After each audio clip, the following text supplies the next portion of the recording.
Hello everyone, and welcome back to Fate's End. I am your Tail Weaver, Lauren. Got the cast and crew here. Let's go ahead and jump into announcements. Get right into it. So first of all, welcome to Fate's End. We're an amazing campaign that I hope you all have been following. And if you're new, that's fine too. So announcements. September is here. You can save up to 30% off subscriptions until September 30th of this month.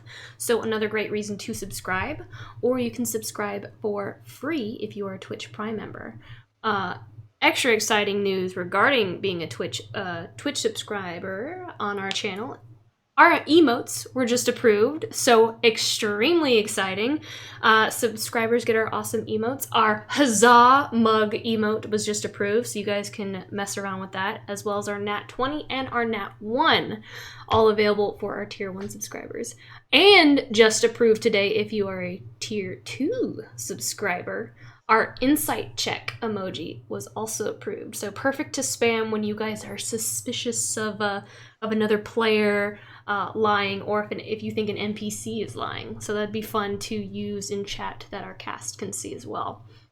If you've been on our social media, on Facebook or on Instagram, you'll notice that a storm was brewing today. A lot of our cast knows what I'm talking about here. We have some very exciting things coming our way. I'll just tease a little bit for now with that storm. If you wanna see more, definitely go check out our Facebook and our Instagram, as well as Nine Realms Gaming's Facebook and Instagram. I've said too much. I just said too much. The other exciting thing about today's stream as well is we're actually doing 2 giveaways of our founder enamel pin, because I was an absolute terrible person and I forgot about the giveaway during our break. So what we're actually gonna do is we're gonna have a giveaway for the first half of the show, and we'll announce that person during the break, like right before we go to break, and then we'll do another giveaway during the second half of the show that will start at the beginning of after the break, and then we'll announce at the end of the show. So again, our giveaway is our founder enamel pin. It's signed by Daniel and I. I know it's a little hard to see because the camera's focused on me and not the pin at the moment. Yeah, there you go. Davis has got it. And then let me pop it up here on our overlay so you guys can also see it as well. Boop, boop, boop, boop, boop. Boop, there it is. That's a graphic version of it, but yes, our founder enamel pin. There are only 100 of these, and we have 17 left. So limited edition. You definitely want to get your hands on these. So that being said, we'll go ahead and start the giveaway here in just a second. It'll go on for about an hour and a half, I want to say. You have to be a follower to enter, and you must be here to redeem. Like if you leave, no, don't leave. You must be here. And then this Fate's End cast members may not enter. So keeping that in mind. So without further ado on that, I'm going to go ahead and start that giveaway. And you'll see that pop up in stream here. And it's live! So you guys can go ahead and start entering that giveaway. It's command loot, which is the exclamation mark loot if you want to enter. And we will announce the winner of that giveaway at right before we go to break. Other than that, lengthy announcements today, but other than that, I think we're ready to get into the session. So let's begin with Fate's End.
we are back. Let me actually turn that giveaway window off here. All right, so we are back into the city of Lacambria. Let's recap last session real quick. So last session, Revenir gave you guys some leads. She talked about Crick and Grevir, what was going on in the city. She's going to talk to some of the city council members to try to find out more what's happening. She again gave you those leads. We had you guys went into the festival and kind of, while investigating, maybe enjoying the festival a little bit more than investigating. You guys, we had Urimir, Praeria, and Roaring Bear engage in some sheep shearing competition with the beast of an old woman, Gale, who dominated in the last round. Urimir rolling two natural ones at the same time, which was astronomical, and basically getting taken out by a demon sheep at the time. And then Praeria, while she didn't engage in the sheep shearing, she was in the crowd and had a very unsettling conversation with a small child, just kind of staring out into the nothingness, basically, kind of glazed over. Then we went over to pig calling, and we met Mossy and Tawny, and them being the adorable cinnamon rolls that they are, as some people in chat had referred to them as. We heard the beautiful pipes of Lorelei, and we found out that Finn has the biggest soft spot for animals, and of course Samson won, and we gained a party member, a little piglet that is now named Snonk. Snonk. Snonk. Snonk. Then the group invited Mossy and Tawny to come and enjoy this amazing concert that we all got to experience together. The concert of the flowers, and you all had a very unique moment individually with each of you.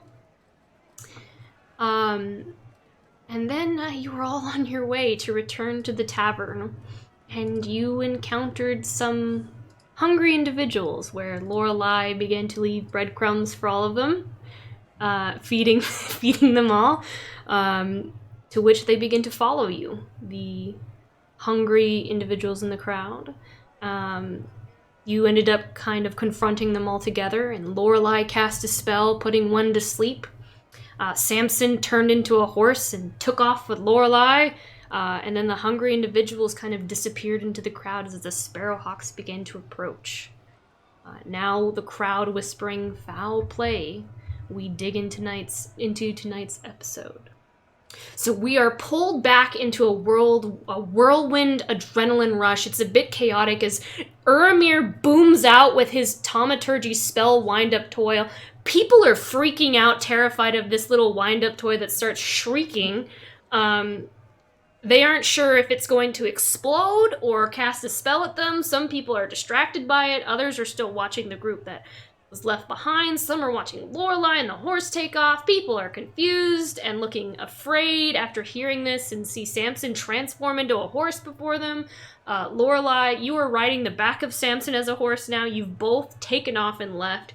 You see the crowd behind getting smaller. As you ride ahead into the distance, you hear them yelling, "There she goes! She's getting in the way!" People are lunging out of the way, trying to avoid this massive draft horse, bolting through the streets. You keep running and running. Where are you going? What are you guys doing? Talk to me. I am fleeing the scene, obviously, and I don't want to. I'm going to take us away from everything. I'm going to cut through some alleys if I can. Okay. I would like to see if we can find like a bookstore, perhaps, or somewhere that is not the inn to like lay low for 30 minutes or so. Okay. And so I've been in the Lacambria before. I kind of know it a little bit. Like I want to find like a nice like trinket or bookshop, somewhere with a Joe Muggs coffee, something like that. And I'll try to like just as fast as I can. Just okay. Make an investigation check. I'm super good. I actually am good at those. Yay. Um, first roll of the night.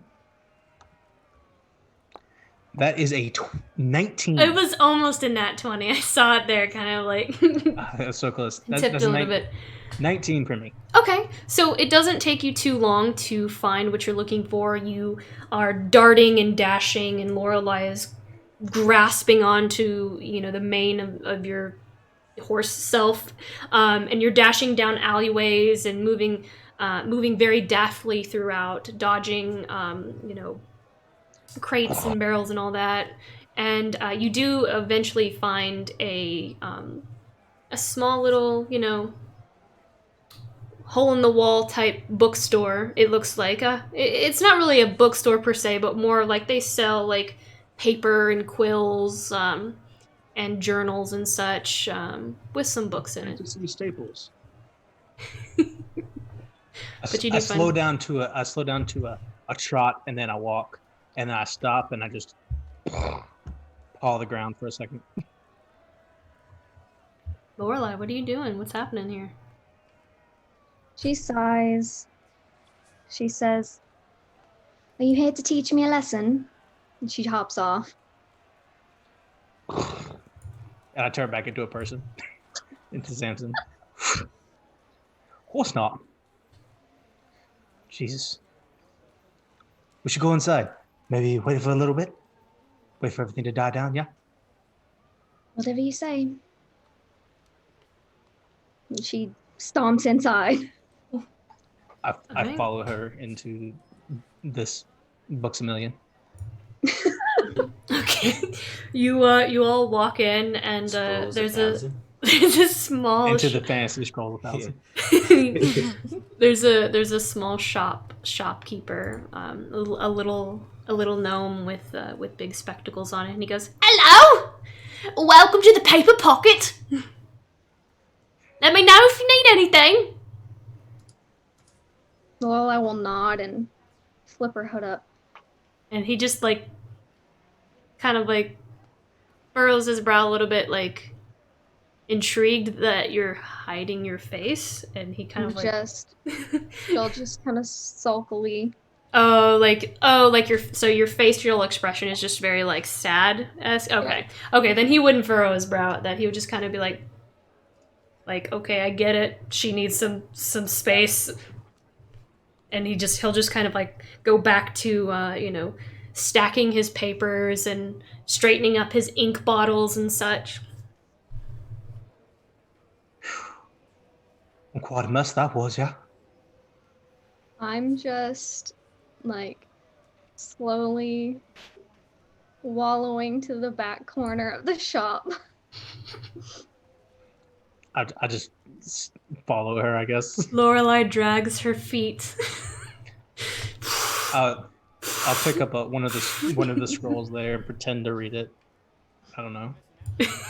Eventually, she'll turn around and lean against a bookcase and just do the slide down the wall until she's sitting on the floor with her head down.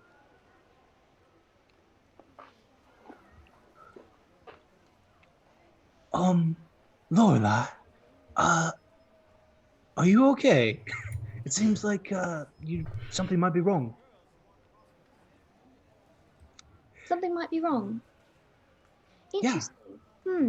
Nothing terrible has happened today. No. You didn't do anything wrong. We didn't do anything wrong. We just left. You don't think so? Of course not. Why would we do it? Those people were harassing us. You did the right thing. Then I've always been harassed. I always seem to do the wrong thing. I think you did the absolute perfect thing. These people were threatening us and our friends, and you put one to sleep, and I'm sure the others are right behind us. We'll meet up at the tavern later. It's interesting.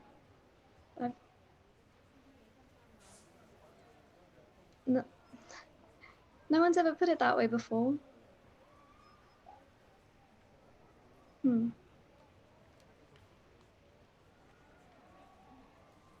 Why did you want to run? I've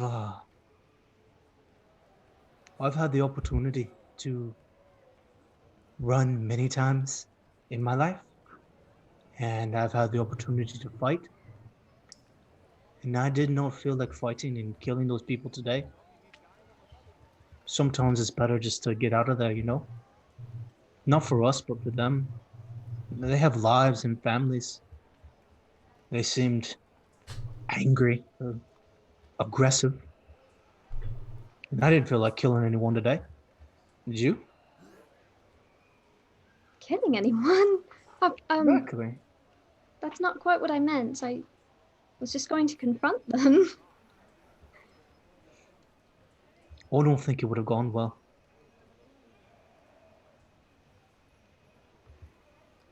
Her face falls. She goes back to being sad. um, she takes a pause for a minute. I'm not afraid of them.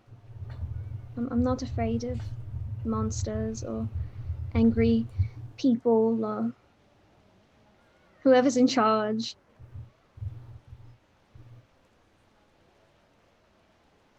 I didn't do that because,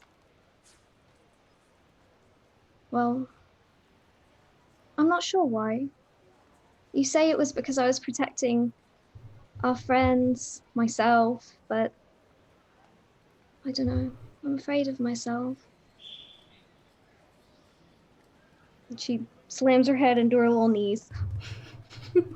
I'll find the opposite side of this and slide down directly across from Lorelei.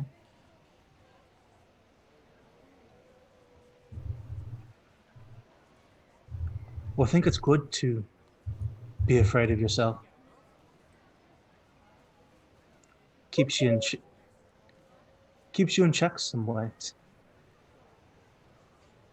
When you're strong and powerful and smart,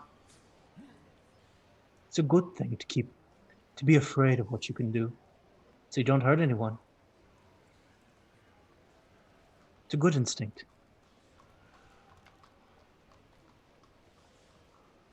Wow, I didn't think anyone else would say that.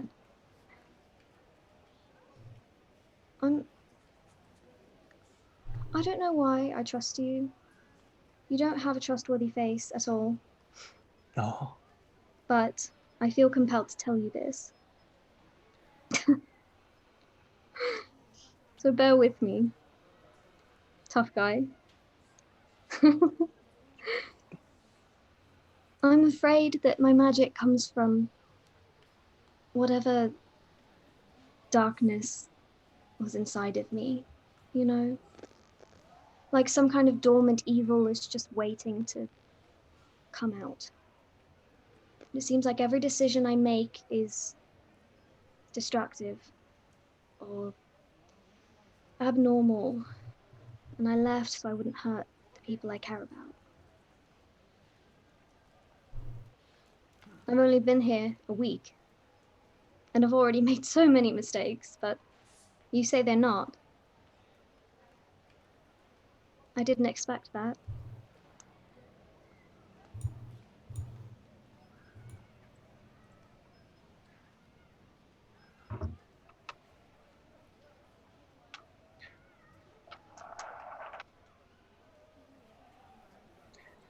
Samson kind of looks down and away for a second, like lost in thought, trying to figure out how to respond to that.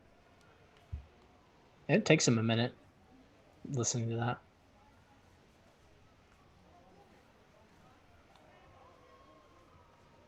Kind of smiles for a second. It's like,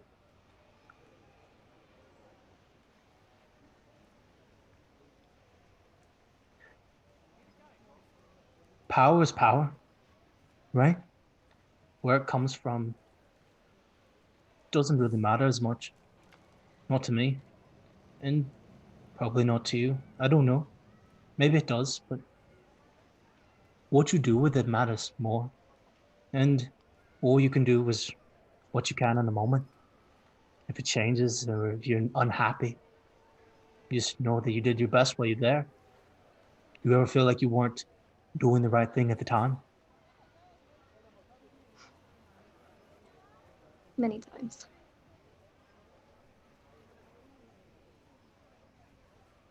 Keep it true to who you are.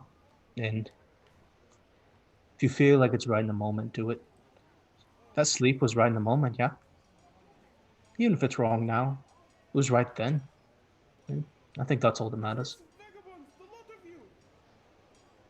She's gonna start just crying a little bit. A single tear.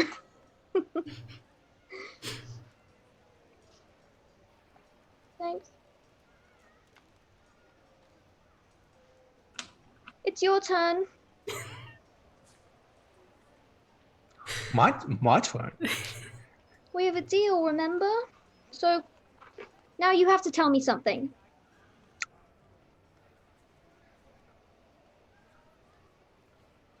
Okay. It seems unfair. Because Why? you know what, you're right, it's not. It's not unfair.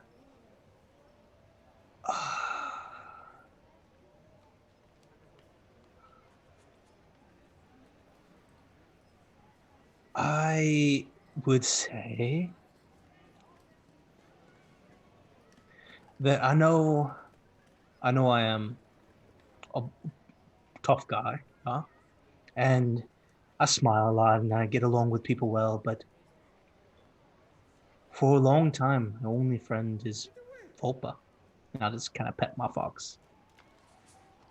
And honestly, I don't think I trust anyone but Volpa. And I think you. Yeah, you. We're the only ones who share secrets right now. And you're the only one who knows mine. So, it's you and Volpa. I'm the same way, you know. I only have one friend. My brother that I mentioned. He's not really my brother. Adoptive brother, I suppose. But he's the only one that knows everything about me. I've never told anyone the things I've told you, and I don't know why I've told you. But I have, so... I just have one of those faces. A face you're not supposed to have, apparently. True. And as we, I will say, as we fade out from this scene, I'll say, tell me about your brother. Well, we got a few minutes here. Tell me about him. And I'll tell him about stories of pranks we would play in the town growing up. And as we end out, you'll see like the little gnome walk over to you with like a tray of tea, like tea and like sugar, like a cup of sugar cubes and some cream, and he'll just kind of like place the tray, and he'll just be like, "Welcome again to the paper pocket. You look like you needed this. My name's Mackie. Don't you mind me? I'll just happy Frasia's advent. Here you go." And he just kind of like pushes the tray, and it kind of like clinks a little bit as he pushes it in front of you guys. And we will fade out from that nice little moment with the rest of you and go back into our angry crowd. Well, not angry. They're not really angry per se. I know it sounds angry, but all right. So we come back. The rest of you here, still within the circle of this giant crowd, you see 3 Sparrowhawks begin to break through. And you hear the people begin to yell a variety of accusations and statements, and as they kind of come onto the scene, you hear, "The man turned into a horse and rode off with the halfling!" And then you hear another one where it's like, "The halfling cast a spell on him, I saw it, and she ran!" And then another, "I think they were trying to rob him. They were standing there all wonky-eyed, something ain't right. Why would they steal on Frisia's advent? They went that way. One of the Sparrowhawks breaks through. There's about 3 of them. And the head of this group, he addresses the crowd and he goes, "That's enough!" And the crowd just kind of dies down. Carver, Trollus, question the crowd, please, while I speak to these. And he looks at you all remaining within the circle of the crowd, and the other 2 just kind of go. He's still within that circle, but they're just kind of like going around and begin to question the crowd. Well, you certainly stuck around. Who are you, and would you mind telling me why you decided to cause a panic in the middle of the main road on Frisia's Advent? Saw 2 of your friends take off. Need some answers and names quick. I stress honesty here, please. Well, sir, Mr. What was your name? Sparrowhawk? I am Triv Beckstromp. Oh, okay, Mr. Triv. So, what they were saying was true. One of our friends did turn into a horse and carry off one of our other friends. And yes, one of our friends did cast a spell and hit somebody else, but there was a reason for it. Why do I trust him? What's a Sparrowhawk? What are you exactly, sir? I guess that's normal for visitors to not know who we are. We are essentially the eyes and ears of the city. Are they wearing, like, armor? They are wearing, green long cloaks with hoods, and then you see, leathers, very, almost like hunter, woodsman type attire, and then you do see a symbol, kind of crest on, that's holding their cloak together here, that is like a white sigil of a bird. A sparrow. But yes, very woodsman-like attire. CRB? I mean, they're the eyes and the ears of the city, so they just want to know what's going on. So we're here to tell them. They are what they say they are. I don't see why they wouldn't be. Why would they lie? Plus, they've got a bird on their little symbol on their cloak. See? Yeah, they're the eyes and the ears. Funny how they always seem to show up after all of the action happens. And Urimir will just give the Sparrowhawk a look up and down. Say, if you must know, my friends and I were walking down the streets, minding our own, enjoying the festival, and these nefarious individuals began following us. So what would you do if you felt like you were being followed in a crowd? Of course she took off. She's just a small little halfling. She didn't want to start a fight or anything. I mean, they weren't exactly nefarious, were they? They were just really hungry. Urimir kind of nudged Finn. Oh, hey. Hungry. What did these individuals look like? How are they acting? He looks intrigued. Well, Lorelai was just giving them some bacon because we won bacon at the pig calling contest, and so she just wanted to be nice and give it out, and so they kept asking. What did they look like? Oh, I don't need to know about the bacon story, child. Hungry, emaciated, like they hadn't eaten in months. Like some of the other Undercity dwellers. There was 3 of them. Finalai and Praeria, you notice his eyes just kind of light up a little bit at the mention of how they the emaciation, he knows something, he knows what you're talking about. And what did you say your names were? Oh, I didn't. We didn't. But if you need it, my name's Finalai. And the rest of you? No. Urimir will nudge Finn again. I'm just trying to cooperate. A little too much, yeah? He said he wanted Your name honesty. first. He gave it to us. Triv, right? Yes, my name Oh, is Triv. Triv. I would like to know the rest of your names. I have been open with you thus far. I gave you my name. I'd like to know the rest of yours.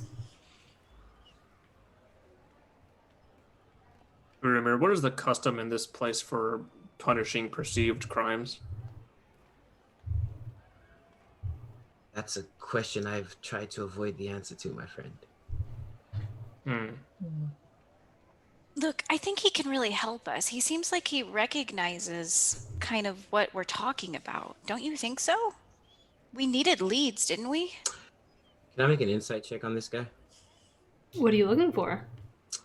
To see what his motives are. Like, is he asking for names to punish someone for a crime, or is he genuinely, like, trying to get information out of us for a more altruistic reason? That's a lot for an insight check. That's like reading. Lawful good or lawful neutral? That's that's basically what I want to know. Like, is he trying to uphold the law, or is he actually trying to help some citizens out? Okay. Sure, make an insight check. That would be that's a lot to find out in an insight check, but go ahead. Hey, natural 20s happen. Ooh, okay. Well, what did you roll? That's gonna be a 5 total. Okay, yeah, you have no clue. Okay. Well, I will continue to analyze him. Listen, I see no blood spilt here. You didn't kidnap anyone off the streets from what I'm hearing. You're all here and looking to cooperate, roughly. I would like to know your names. If you weren't, you wouldn't be here. Just answer my questions so we can get this straightened out, eh? Fine. Call me Faria. You said Faria? Like with an F? Okay, Yep. Alright. And, you... Tiefling? Timothy.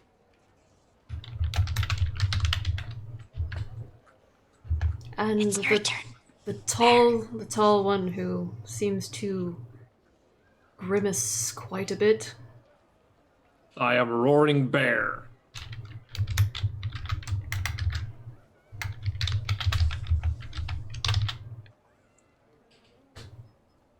Alright. I'm glad we're being so honest here. I swear. If you do anything to any of these people, I will personally wring your neck with one hand. Are you threatening me? No, I am stating a fact. It's a very abrasive fact, sir. I would hope that you would respect, someone in my position. I have not accused you of anything yet, as of yet. So then we're free to go, right? I have some more questions. Did you take anything from these individuals? They had nothing to take. We only gave. We look like thieves to you. Sir, no, we didn't take anything. I heard what the crowd said. I'm asking questions. And what was the name of your friends who ran? Finn's gonna glance at Urimir. He's like, are you gonna nudge me again?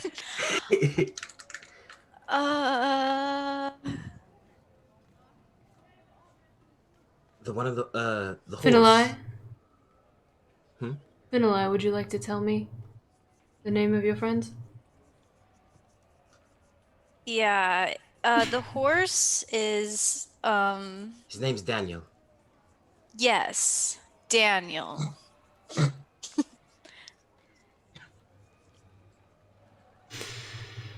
I need Faria, Timothy, and Finn to make deception checks, please. I got this one. I don't know if I do.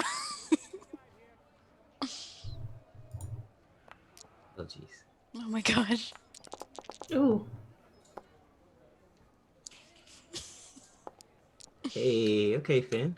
Hey. So, Urimir rolled a 9.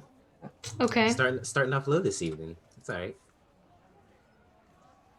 Finn rolled a 19, so he's going to like kind of glance over at Urimir and be like, "Yeah, Daniel. That was the horse's name." Okay, Aria rolled a 14 with a bonus 4, so 18. Okay. And what did you roll, Finn? 19. Okay. Timothy. Daniel. I can see that you all do not wish to cooperate.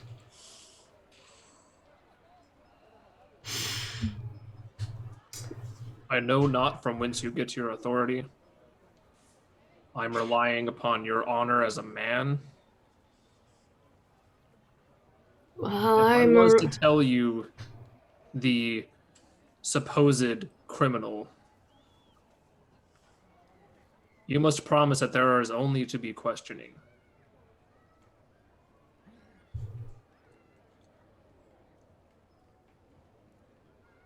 Did your friend cast a spell on this individual? I do not know. My back was turned. The individual was asleep when I made it to them. Probably I passed out. sent Very them thin. on their way. They were unharmed. Make a deception check, Roaring Bear.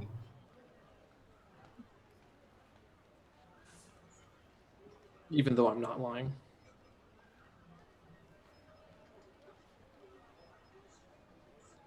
Your back wasn't turned. You saw her cast the spell. Well, I was advancing at the time. I was already interposing by the time she cast a spell.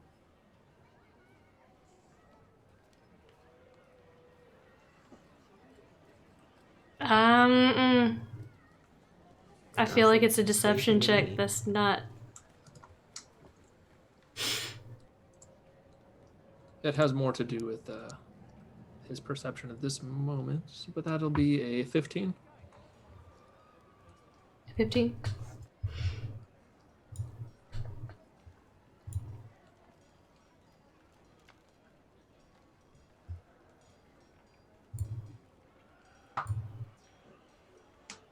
All right. He looks disappointed.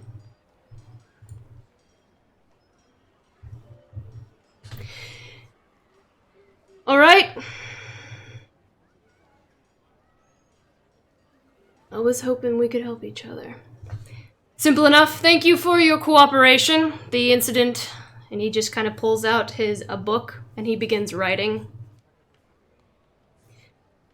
The incident has been recorded and noted, and he kind of says it really loud so the crowd can hear.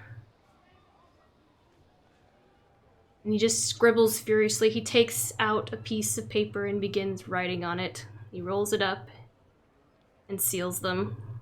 And he hands them. Here you go, Timothy. He holds it out to you. There's one for each of you, including the ones that are unnamed. He says, "You're all being fined for disturbing the peace and casting magical spells on a citizen without consent.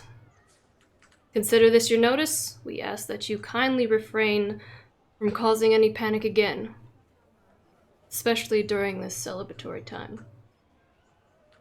He then kind of turns and addresses the crowd. "The issue has been handled. Please go back to enjoying the festival. Everything is under control. There's no need for panic." He looks to you all, and then the letter he just gave you. He leaves with the other two Sparrowhawks. Is this more frequent than you would like to let on? Guys, I don't know if that was the best thing to do. I mean, he seemed like he knew something about the people that attacked us. Shouldn't we have been a little bit more honest? We have no clue who to trust. I mean, Hmm. he If seemed Revenir like... has to come to us, then there's something wrong here, and I do not know enough. Do you guys open up the notes as Yeah. the crowd begins to disperse? Yeah. Urimir opens his up. On the very top, there's a note that is addressed to you all as a group. It says something along the lines of, "We know what's going on in the city. It would have been nice to have some help. We know who attacked you.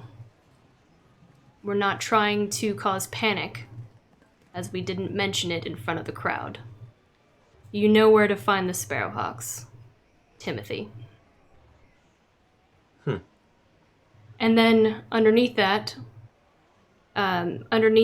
like signed at the bottom, he said, "Was gonna pay for this for you if you would have cooperated.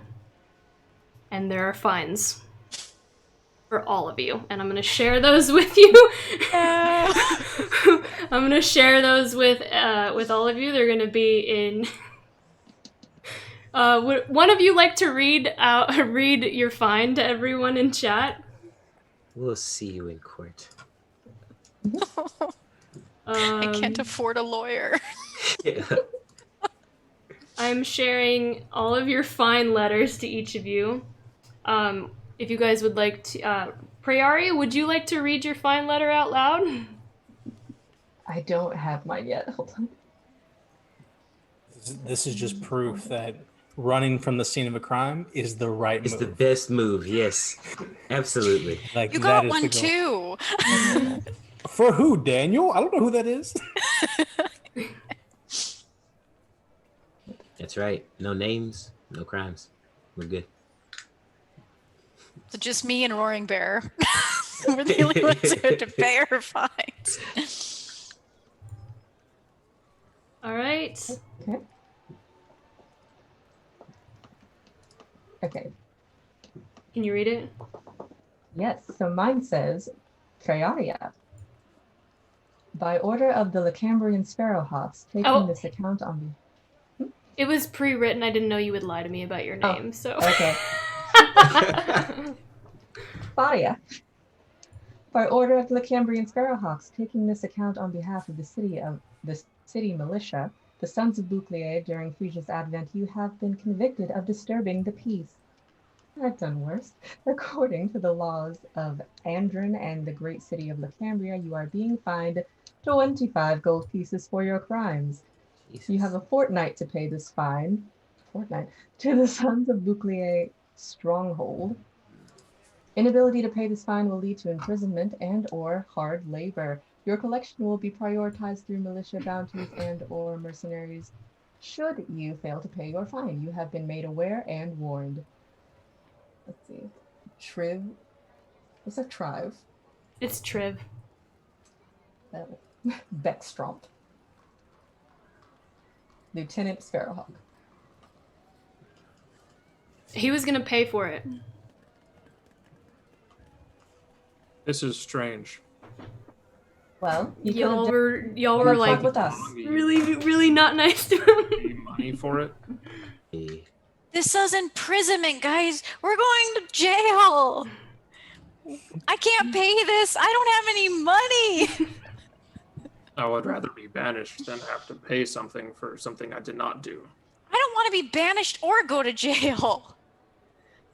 So why can't we just go to Triv and tell him what we know? I know you can't trust him, but he knows something. Perhaps we should talk to Revenir first. I think she trusts us. Isn't the whole point that she trusts us to make our moves? I mean, if we have to ask her for every little thing.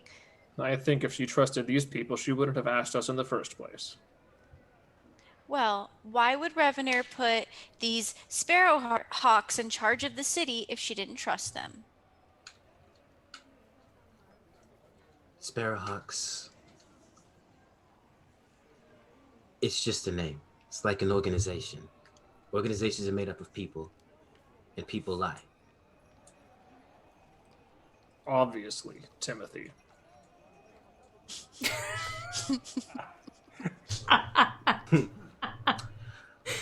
All I'm trying Just to say because- is you can't trust everyone just because they have a badge with a sparrow on it. Well, sure, but just because they can lie doesn't mean they will. And you can't go around assuming that, because then who are we to trust? You have Nope. lived a very soft life, haven't you? No, no.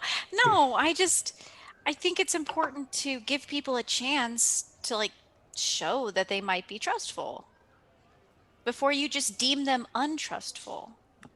I agree under normal circumstances. These are not normal circumstances.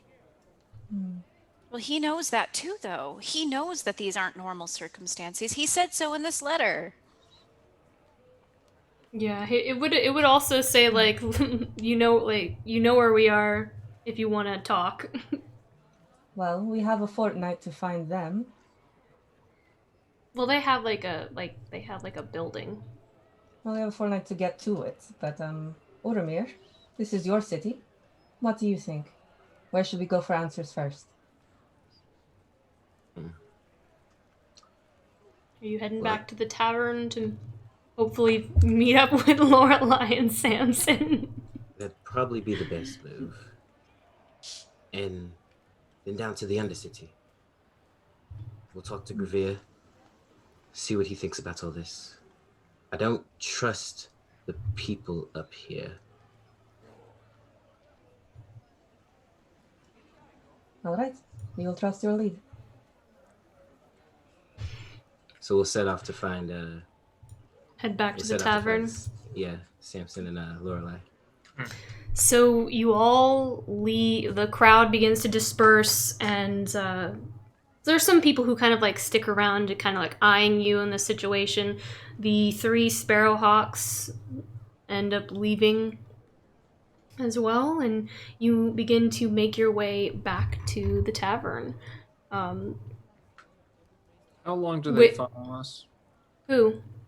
These people who are watching us. Oh, they're just watching you. Like they're just like they're like, what do they call them? Rubberneckers? I can't remember. Yeah. Like the people who like slow down to watch. Like they're just watching. Like if anything else is gonna happen. And they don't follow you. They just watch you. Right. So you guys continue on your way. You eventually make your way back to the Fool's Gold Tavern. I'm guessing Lorelai and Samson, you would probably already be there at some point, right? Or you would kind of shuffle in after them, depending on how long your conversation was. When would you already be there, or would you? You would probably come in afterwards, because I'm guessing your conversation would. Yeah, we're gonna hang out for a little bit, talk, enjoy our tea. You know, the fruits are running, and before we meet back up at the tavern, right? Okay. Yeah. All right. So you guys all enter the tavern. Your table, of course, is reserved, and Penny just kind of gives you like a wave, like, "Welcome back. Table's over there. Cleaned it up. Had to scrub a bit of that off your boots. Took a while." I She just move kind up of to- laughs and winks a little bit, because obviously she can just gasp for prestidigitation. And I just put my hands on it like this and look at her. What are the rules for taking your platinum off the floor? I guess there really ain't any rules. The floor is cobblestone, by the way. It's not like a wooden floor. It's like solid stone, because there's a cave underneath. Okay. I move back to the group. Urimir. Where would one find a pickaxe?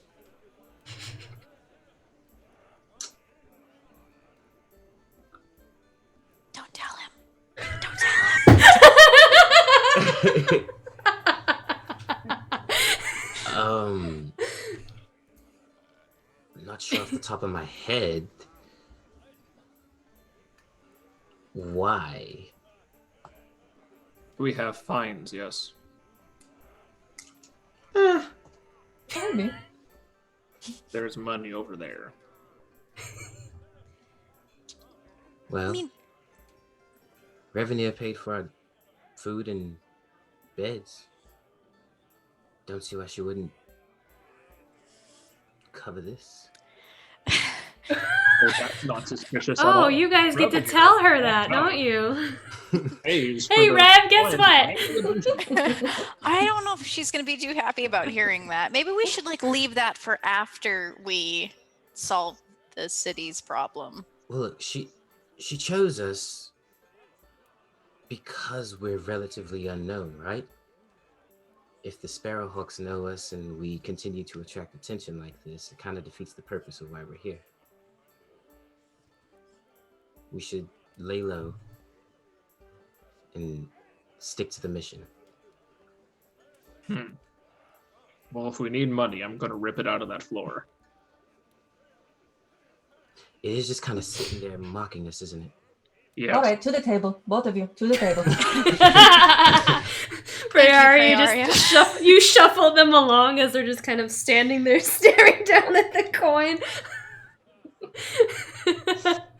Penny comes over to you all. She goes, "You all are gonna love this. It's honey mead." And she just kind of passes like some pints, and she goes, and she pulls out a piece of paper, and she kind of like, she doesn't have glasses, but she obviously doesn't have great eyesight, and she's like, "Straight from the great sunspell,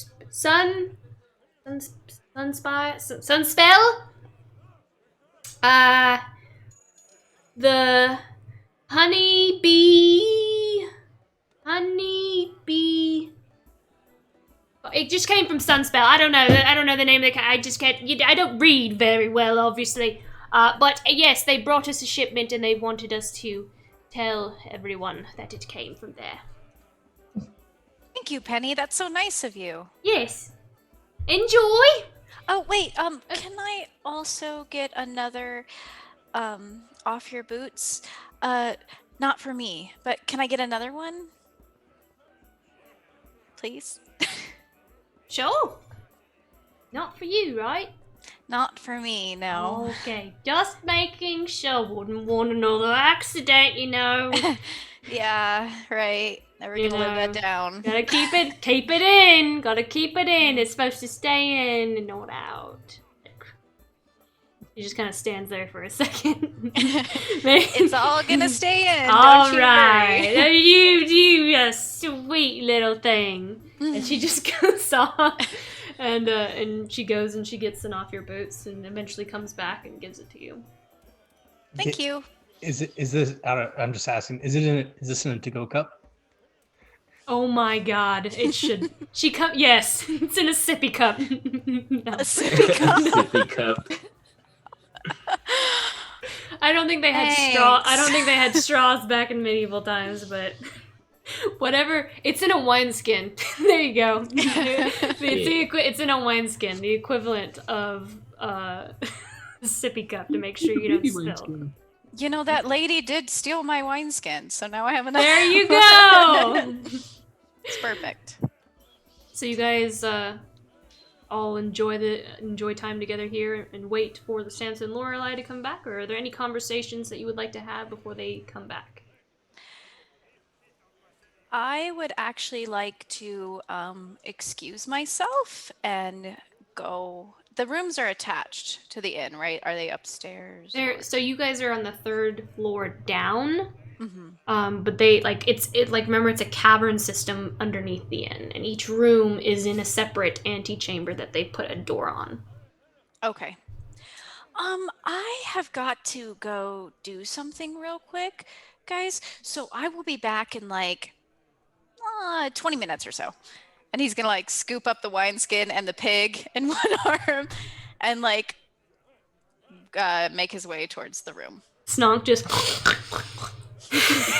And like you see like as Finn's like walking away, the little like pig butt poking out from behind the side, like she's carrying like a small wine barrel. And the tail, tail. the curly tail is just like flooping around, and like Finn just walks down the stairs At a brisk pace, yes. at a very brisk pace. Yes.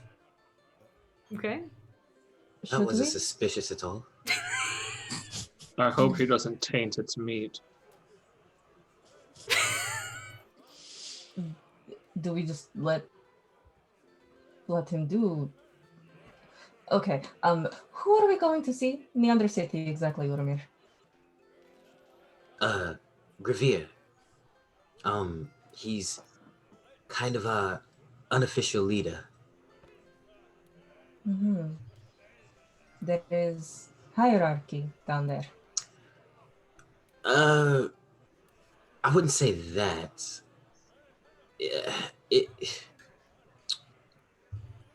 I guess we sort of elected him.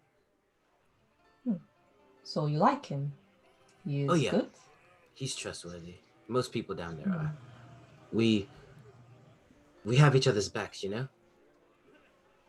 So you have no need for something like the bird men. The Sparrowhawks, yeah. Yes. No, we kind of create our own order. We don't need people to check up on us. That I understand. All right. And he should know the most. Yeah, and if he doesn't, he knows someone who does. All right, sounds good. A good first step.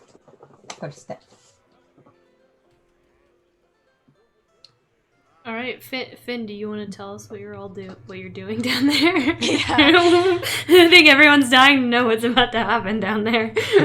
Okay, so Finn goes ahead and rushes to his room and closes the door behind him. And he's gonna like walk over to like the area by his bed and kind of get down and into like a kneeling position, and he's gonna like start digging in his pack, and he's gonna pull out a candle, and he's going to light it, and he's going to pull out like this really smashed looking to-go thing of funnel cake. Which he kind of just like shoved into his bag, like suspiciously. There's probably like sugar all in his bag. So he's gonna pull it out, and he's gonna put it like on the right side of his candle, and he's going to take his wineskin full of off your boots, and he's gonna put it on the left-hand side. And he's gonna just like take a deep breath, and he's gonna like clasp his hands and be like, okay, Levi, I know I haven't really had a lot of time to put aside to talk to you, and I'm really new at this. I don't usually offer offerings, or I didn't, to Lady Vera. I mean, I did, but they were kind of like, blood, sweat, the things you do for a war goddess. Anyway, so I didn't know if you would like this, but I liked it, and I thought you might too. It just seems like the sort of thing you would like. So I hope you enjoy it. And I'm trying to experience all that I possibly can out here. And I already have a mission, but you probably know that already. So I just hope I do really well and I don't screw this up. Thank you. So he's going to, kind of as he's doing this, he's going to open his eyes a little bit and look down to his wrist. And so where the snake tattoo was before, the colors are going to start morphing and the shapes are going to change a little bit. And as he's watching it, he sees it change into like a constellation of stars. And I believe it was Cassie's. Was it Cassie's constellation? Cassius, very good memory. Cassius. Yes. So it's going to change into that on his arm, and he's just kind of like stare at it a little bit and be like, I think that's a good sign. Thank you. Thank you so much. I won't let you down. And he's going to like just blow out the candle because fire safety. And he's, he might take a little time though to do that conversation and do that scene. So he'll probably come back to the group about like 30 minutes later. All right, that was amazing. I love it. I might have to put the funnel cake like on the shelf though, because I have a feeling the pig would probably eat it. Yes. while I'm talking. Or the pig eats it and you come back and you're like, V ate the funnel cake. He was here. He liked it. but it was Snonk the entire time. Even cookies for Santa Claus. Yes. Aw. Little Finny Pooh. So we'll say at this time, in the time between Finn does that, Samson and Lorelai will be back, and Finn will have come back up from his devotional. I think we arrive, promptly 20 minutes late with coffee, like cups in hand. Yes. I should point out that Urimir has a black eye and has like a little bit of like blood on his nose, like bite mark, contest? like a bite. He has like a bite mark on his nose. Look, I'm fine, guys. Don't worry. He's had. I just wanted to make sure everyone was remembered the visual there. It's been a rough day. So you guys you see your friends and you see the table and make your way back. Oi! I see you all got away safely. I drink my drink. Lorelai, Samson, you're not dead. I mean, of course you're not dead, but you're safe. Lorelai has her cloak on inside out, so it's black with the red on the inside, and her hood is up. Do you give Lorelai and Samson their letters? Oh, absolutely. We have a present for you. Slat it across the table to him. Sparrowhawk, bind us for disturbing the peace. Who the hell's Daniel? Lorelai, yours of course they don't know your name, but it would be addressed to the one who cast the spell. Your letter is different from everyone else's. Oh. Oh, did I get a letter too? Wait, do I get to see it? I'm opening it. Yeah, it would be in the handouts section. And yours would be, I don't believe they have provided a name for you, Samson, so yours would be to the one who transformed into a horse. But yours would be the same as everyone else. Do you also show them the letter that explains that he was going to help you all? No, I don't need to see that. Okay. What did y'all do? Y'all didn't tell them that we were being harassed by some people and that we were defending ourselves? What happened? Exactly. They didn't believe us. How did we get a fine? I tried to say something, but then Urimir and Roaring Bear just kept telling me not to. I know, right? It says 25 gold pieces. I don't have that on me. Lorelai's just she's not listening at all. Did you read yours? Yes. Oh yeah. Oh my god. Is no one else shocked by the fine? I mean, 25 gold pieces seems like a lot. That's like, for the way I live, that's like 3 months. I just slide it across the table. Everyone has access to Lorelai's in the handout section. And if anyone would like to read it aloud so our audience knows what it says as well. Yeah, read it. Lorelai, do you want to read it out loud? Sure. Holy crap. I'll skip to the important part. According to the laws of Andrin and the great city of Lacambria, you are being fined 1,000 gold for your crimes. That's a the lot important more. part. That's Five. Hmm. Wow. Do you have that much, Lorelai?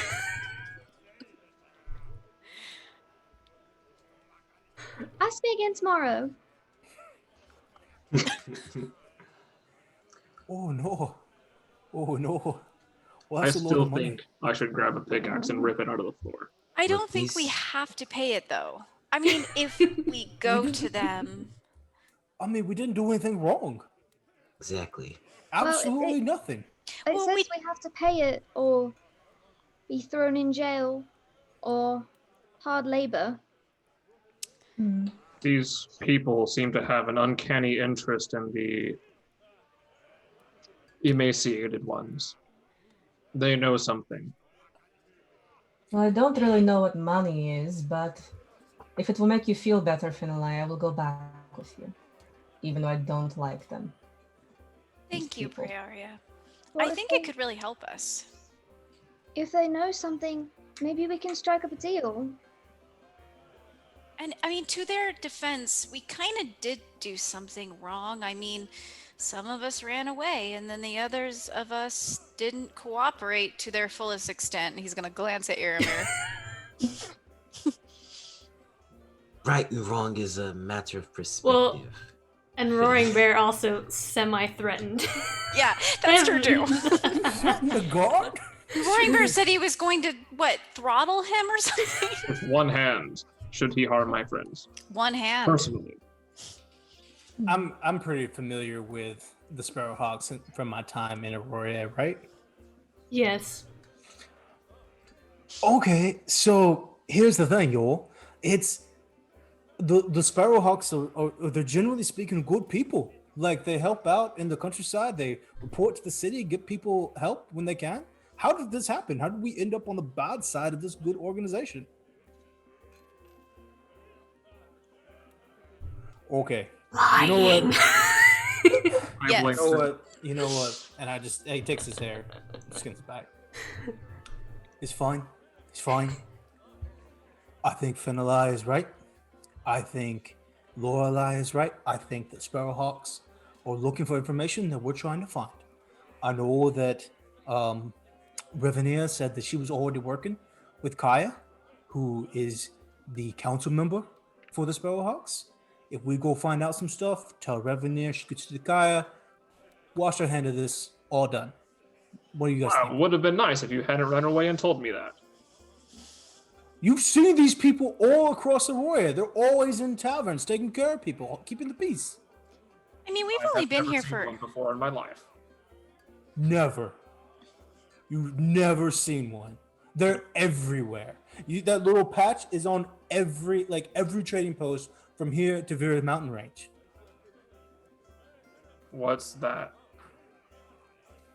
Let's just go. Let's just go. It's fine. Fine. We were going to go to the Undercity. Are we doing s- that first? I think we should, right, Urimir? Like, I think the Undercity would be the first step. Yeah. If we have more information, it would be a better bargain. I We should mean, go that's there. I think We that's won't be the point. harassed by any of the Sparrowhawks either. I think that's where Revenue wants us to go. That's the information they're looking for. Let's just go there. Like, let's take a short rest, have lunch, and then let's head there. Fine. Yo, I'm just trying to keep my poker face over here. 1,000 gold pieces. Jesus. So, I order an ale. you already have a honey mead waiting for you. And off your boots. No, off your boots. That was Finn's sacrificial offering. I don't offering. I think offering was the right word. Sacrifice was not correct. But so you all take a moment to have lunch and enjoy some drinks together, and just kind of stew in the what happened recently. And then you guys are going to head out to go into the Undercity or to the Sparrowhawks. What are you doing? I think we're going to the Undercity. Okay. That's what we said. That's where we need to go. We're gonna go there before we go meet with the Sparrowhawks to pay this ridiculous fine. But that's fine. Okay. Yeah. So you leave the tavern and you begin making your way to the northeast part of the city. And you begin making your way over to that area. You travel to the northeastmost part of Crowsbin. The longer you travel, the more deteriorated this part of town begins to look. You get to the cliffside and the northeastmost point, and you see a large, massive kind of cliffside staircase that leads down and then beneath the city. The steps are covered in bird droppings from the osprey and gulls that perch upon the steps. They're searching for scraps that may be left behind. The cliffside staircase turns, and you all pass into the dark, spacious caverns of the Undercity. The wind whistles through the space and echoes. The buildings down here are crudely carved from the rocks. Everything seems to be wet and possibly covered in a slick sludge. Water drips from the ceiling. Rats scurry from one side of the rocky street to the other. Excuse me. There's a pale, warm glow that kind of emits from the crude outcropped windows of the lights on the outside of the street for the houses, essentially, or what the people down here consider homes.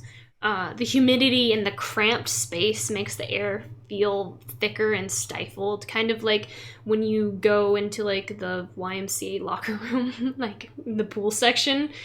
Just that kind of like you can breathe the humidity in a little bit. You see, as you enter this area, the first stark thing that you see are like the ceilings go up, hundreds of feet, and you see this vast mural that originates from the port side of the Undercity, near where you all entered. It stretches up the ceiling and branches out along the walls. You see like precarious, crudely put together ladders along the walls. There are a few people painting scenes with their hands to extend the mural further. And there are a wide variety of scenes on this mural. There are names, some in languages that you understand, some in languages that you don't understand. Portraits of looks like people. Some are very good and some are terrible. And they're just painted along the walls. You see a variety of individuals kind of eyeing you up as you all pass. They wear dirty, ripped up clothes. But strikingly, you see these clothes embroidered with unique designs in varying places. You see a child with an embroidered gull flying across the chest with a newly caught fish in its bill, and it's very intricate. And you see another teenage individual with two embroidered filigree design patches onto the knees of their trousers. And you see an older man with a crisscross pattern along the sides of his worn linen tunic.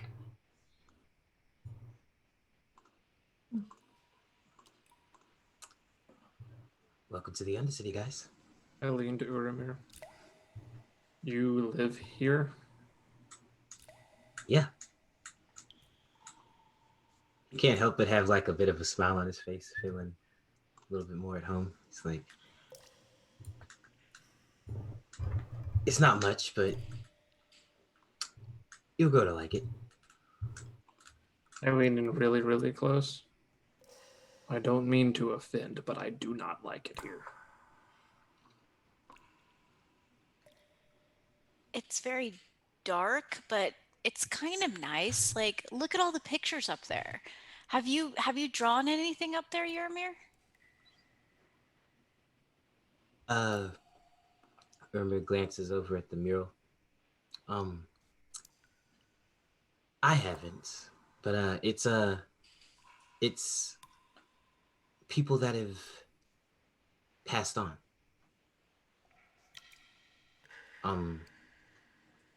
Everyone in the Undercity that's died, they get a picture. They get a scene. Oh. I mean, it's still nice looking. It's a little bit eerie, but okay. Well, there's not a lot of space down here. We so we don't have headstones, you know? Um we take our dead and we bury them at sea. And to remember them, we put them on the wall.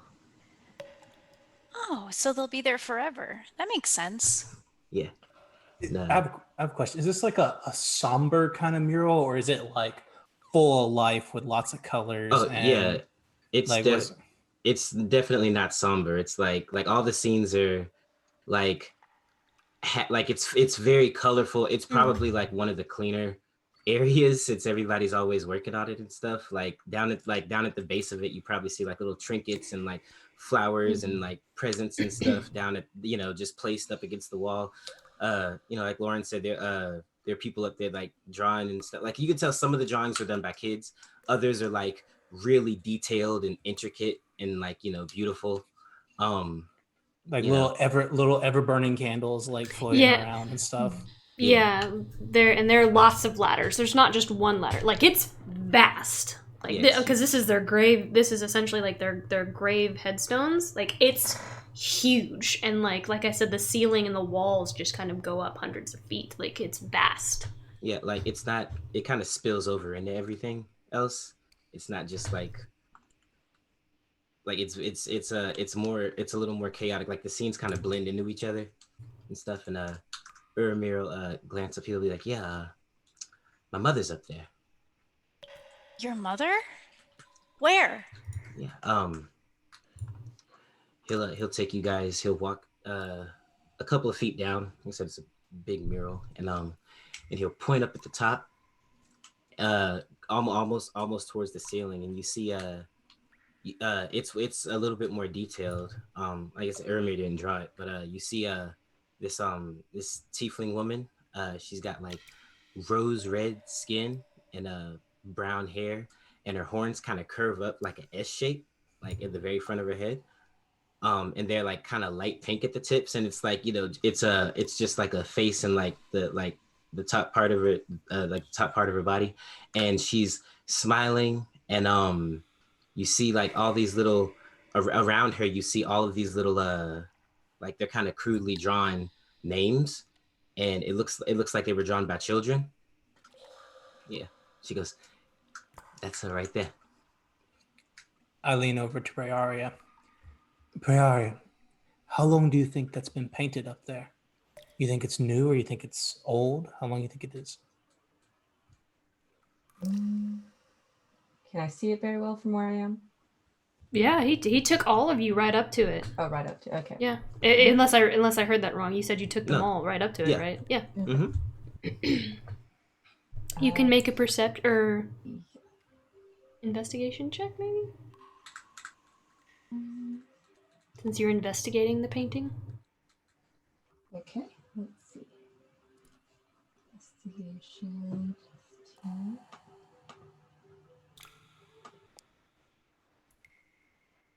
Alright, that's going to be a 14. I'll let Urimir. Mm-hmm. That's a pretty good roll. What does she notice how? It looks fairly new. If you look at the mural, you notice like the ones like because they keep having to expand it. So the ones that are like up on the top or around the edges are fresher than the ones kind of down at the bottom. Okay, so she's going to lean back to Samson and say, it looks pretty new to me. Right. Maybe like a couple weeks to a month, maybe. She's beautiful, Urimir. I really like her horns. Yeah. She was...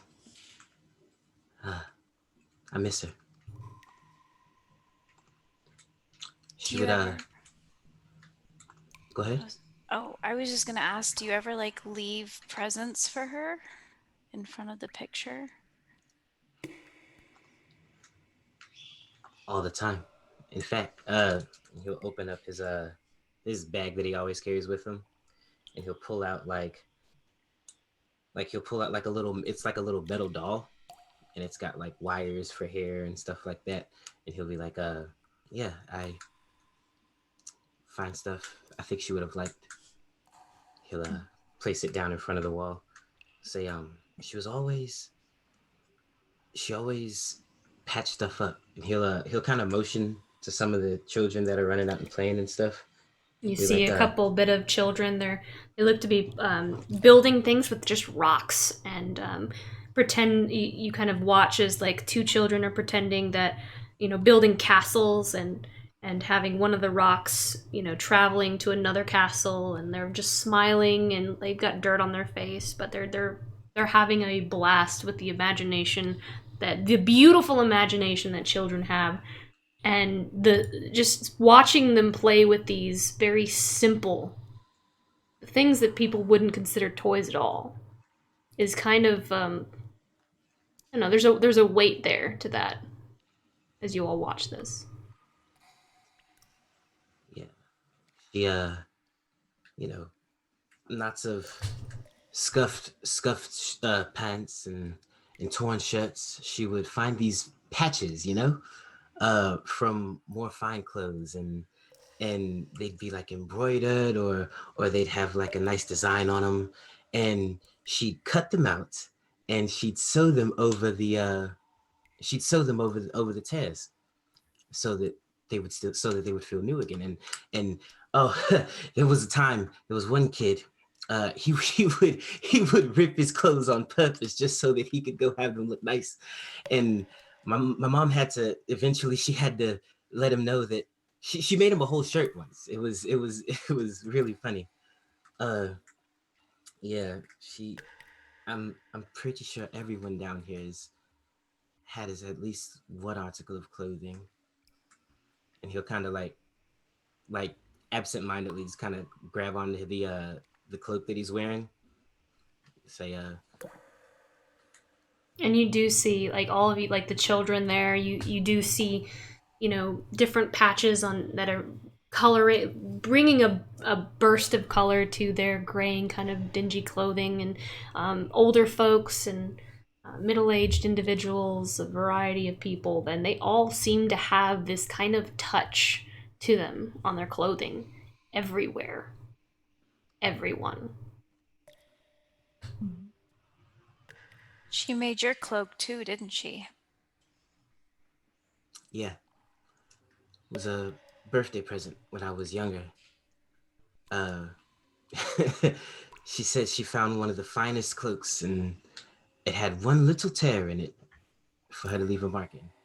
And he'll take it off and show, and like right in the middle, like there's like a tear down the middle of it. It's got this nice, pretty purple and gold patch on it. Now there's some other small tears as well that have been patched up.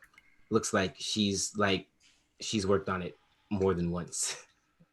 Say, every time I played a little rough or got into a scrap and there was a tear on it, she wouldn't be upset. She was almost grateful for the work, It's how she left a mark on this place. I know it doesn't look like much, but there's a way to. She was always able to find the beauty in everything.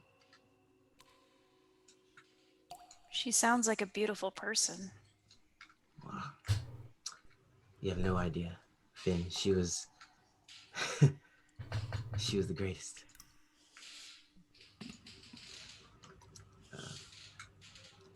She got sick. She was sick for a long time. And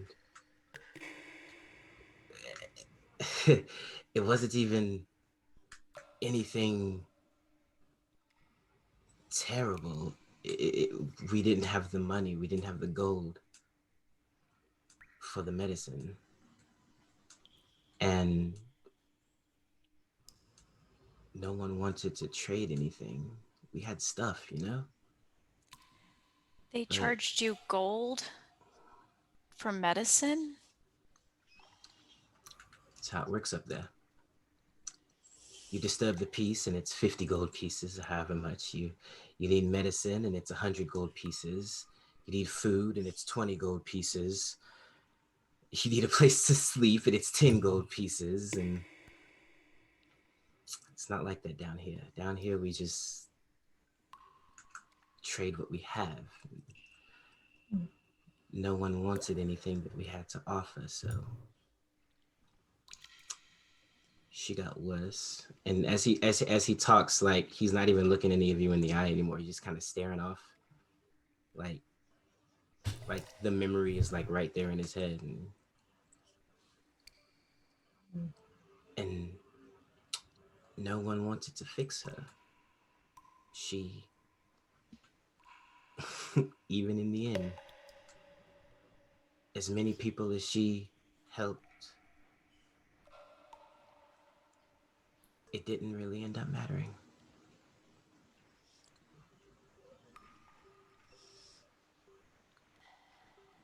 Prairie is gonna come up and just kind of put a hand on his shoulder. And she's still looking at the portrait of his mother as she says, Your Merhead was a lot like mine. I think even with everything, she did not die sad. I think she would not have changed a thing. I think she loved you. I think that matters.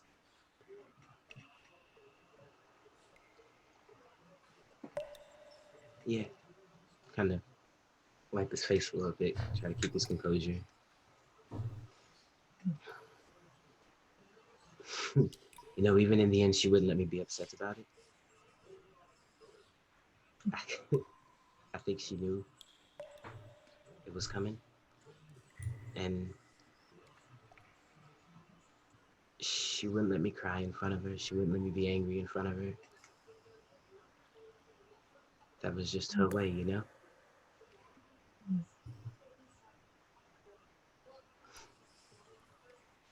But Come on, I think we have seen enough here. Are you ready? yeah. So you all take this moment with Urimir, some of you remaining quiet and just kind of being in this moment and letting Urimir have his space. And it's happy and somber at the same time as he recalls all these beautiful moments and memories with his mother, and his eyes just kind of like gloss over as he kind of goes back to those moments. And all of you have your own stories and can relate with loss in some ways, and so you understand. And we continue to move forward. Thank you, Lawful Stupid RPG, for the raid. I didn't want to interrupt our beautiful moment with Urimir, but I did want to thank you. Thank you so much for that raid. Yes, thank you to our Brit friends from across the pond. From across the pond, thank you for joining us here at Fate's End. All right, so you guys turn away from this. And you continue walking. Urimir, of course, you know where Grevir resides, essentially, or where people go to meet him. Mm-hmm. And as you're all walking, I'm going to make a private roll here. Just before we leave, Lorelai will take out a stem of freesia and place it. You all see Lorelai do this. She takes out a stem and just kind of, I guess, places it where the rest of the items have been laid. Yeah. The memorial. Yeah. Yeah, Roaring Bear was standing like an arm's length away from this thing, studying it the whole time, watching, fiddling. And he pulls out one of the tufts of wool from the sheep shearing and puts that down.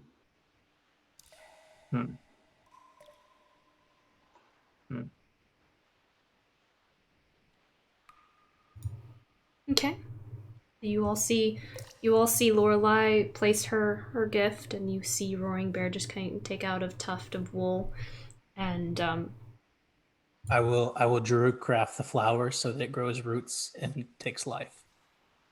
okay. You watch as Samson just kind of swirls his hand around the flower that Lorelai puts down, and the roots just kind of like dig their way, almost like when you're walking down the street and like there's a flower, like some sort of tree that's kind of made its way in the middle of the concrete, and it's like life seemingly found a way to grow there. And that's essentially what Samson is doing here, as the roots just kind of skitter about into the cracks and finding their way. In a place that essentially shouldn't be able to grow flowers. And you all see that happen. Thank you, guys. Life is resilient, eh? I give him a pat on the back. Sorry for your loss, mate. Thank you for bringing us here. Yeah. I think my mom would have liked you guys. The Roaring Bear will wander by as we need to talk later. I have some explaining to do. Okay. I'm sorry.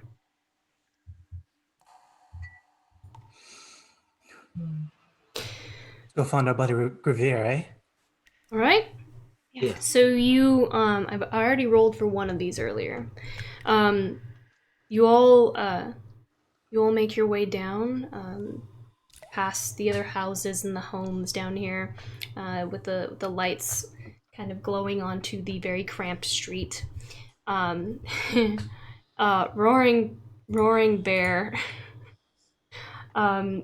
You as you're walking, you feel a little tugging at your belt. I freeze, like mid stride, And the tugging stops. and I turn very, very slowly. You turn and you see a roguishly handsome fire genasi with and he gives you this kind of like infectious smile, like deep down you want to, but Roaring Bear of course doesn't smile. But his skin is scarred in some places along his arms and hands. His trousers kind of plume slightly at the bottom. They're a bit dirty and patches of constellations are sewn throughout, and he wears a linen shirt with a sharp V laced loosely. His short black hair seems to glow slightly at the tips like embers, and he goes, "Huh, but this looks odd, doesn't it?" I move my hand and kind of feel where the tugging was. Do I know what was missing? If anything is missing? Your pouch with one, like how many, you have lots of pouches. One of them is missing. Oh, I know each one of my pouches. Which one does he have? He would have the one with the beads in it. Like he has it in his hand. He has it in his hand, and he's just slowly like trying to hold it back out to you to take. And I kind of quiver with tint up things and take it back. Do any of you say anything during this? Like, let's not make this awkward, shall we? Yeah. That was smart. Then I lean in real close. Do you need anything? No, I just, just walking by. Just didn't want to bother anyone. Saw some newcomers. Urimir walks up to the fire genasi. He says, "They're not mocks, mate. Relax." And he's like, "Urimir, I didn't know." He just goes up to you and like grabs you up in a big hug, and he's like, Mate! Are they with you? Yeah. Oh, well, this is, this... Couch. Go ahead, what? Do you want this? He goes, oh, no, you're with her and me, I do, this is awkward, I tell you what, I do, this is an awkward situation. You know what, let me just, give me a second here, and he begins to take things out of his pocket, and he's like, sorry, mate, and he starts handing things back to you, Samson. I actually rolled twice. I rolled once earlier, but I had to roll again to see how far this guy could get, and he dropped the ball in the second round. And like Urimir, he hands you like your deck of cards, your coin purse, and like your bag full of good berries and like the treats, and like he hands you like a ridiculous amount of things that he was able to snag off of you. He's like, so, From me. I'm so sorry. I didn't know that you were with this scallywag over here. I backhand him. I'm the scallywag. I just backhand him. Rude. You backhand him? Just like not hard, but like I hit him a little bit. Do you like on the face or on the arm? Yes, on the face. Rolled it. Roaring Bear cracks a smile at this. Rolled it, please. Just trying to have a good time with my friends. Nat Looking at the 20. mural and natural 20. I hit him harder than I expected. What is Trying to this have a nat? good time with my friends, looking at his dead mom's mural, and you would steal from me. Jesus. What does this nat 20 look like, Daniel? Okay, so I don't want to hurt him at all. You definitely hit him. I don't want to hurt him at all. But after I get my stuff, I hit him just enough so it like rocks his jaw a second. But in a play, and not in an aggressive, but in a playful kind of way. It's like In a playful kind of way. In a playful kind of slap you in the face way. And I said, well, man, it's only fair, man. You stole from me. I gotta let you at least once. Jesus. He's like, he just kind of like, no, you're right, man. I like this one, Uri. He's got a good hand. Yeah. He's got a good sense of humor. Well, you know you deserve that, right? I did. You know I did. Not used to getting caught though. Not used to getting caught. I give him one of those like thumb to head, like the thumb handshakes and around the back real quick. Nicely done though. Thank you. I am a connoisseur of sorts of pilfering. Sorry, that sounded wrong, but it's pilfering. Yeah. He looks at Uri. Well, I do apologize, mate. Now that you're here, I do. Harry's been asking for you again, Uri. I tried to tell him, but with his bad memory and all, he made more bread. For your mum. Yeah, I'll go see him. By the way, guys, this here is Micah. Yes, sorry, I'm Micah. He's basically my brother. We've been friends for how long now, mate? I mean, since birth, really. Yeah. I think your mom made us. We would be sitting on that blanket that she used to have in front of the fireplace together, rolling a bowl back and forth. When I was allowed to come over. She always she said I was a bad influence, but she loved me to death. You know that. Well, you kept taking things from the house. I gave them back. I borrowed them. You gave back most of them. We knew the stuff you kept. And I never took anything that you wouldn't miss. This is true. Never, not from you, mate. Not from you. But yes, I do. I do have a bit of a sticky fingers. They say. Call me Sticky Fingers Micah. Some of the people down here. See, folks like you are why people don't come down here often now. That's very true. I gotta get better than what I do then. Well, it might be one of the reasons they come down. He's gonna joke. Who are you? I'm sorry. Who are you? Introduce me to your friends here. Since you have my name, I'd love to know. You are a beautiful tall glass of water. You are, yes. And he just kind of eyes up Prearia for a moment. I don't know what that means. I'm so sorry, Madame. Again, I am Micah. He's gonna lean down to Urimir. It's like, I do not speak common well, but does he speak it at all? Oh, that's not her first language, mate. No, she's not from around here, obviously. Preya, he says it's very nice to meet you, and he thinks you're very pretty. I lean He over. just winks. He winks at you. I lean over to Micah, like, exotic, right? Oh, indeed. Never seen her. Oh, she is gorgeous. cool. She is the tallest woman I've ever laid Be eyes cool. on. Okay, I know how to do that. He just kind of puffs his chest out a little bit, like. Pray. What did she say? What her name was? Or you told him? You told him, right, Urimir? I think so. Yeah. He was like, Yeah, I think he just kind of said pray. Pray. Beautiful name. Are you of the religious sort, Pray? No, not very much. No. Did it hurt when you fell from heaven, love? So. Urimir's just cracking up. Preya, you can ignore about 75% of the stuff that he says. Not Let's be honest, probably 100%. So yes, the rest of you, another tall one over here with your. Sorry, mate, again. About the pilfering. But we're good, right? We're on good terms. Yes, you are.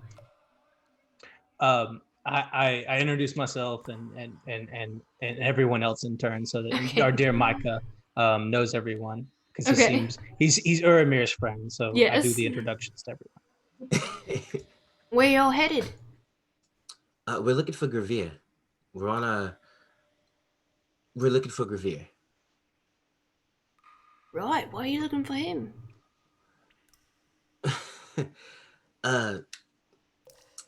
Ran into a bit of trouble in Lacambria proper. Met. You'll never believe who I met. Revenue Thorn, of all people. You piss off. I give Urimir a jab. Oh, nah, he's cool. But you didn't trust anyone. Oh, but he trusts me, darling. We are best friends. Yeah, Micah's basically family. We trust each other.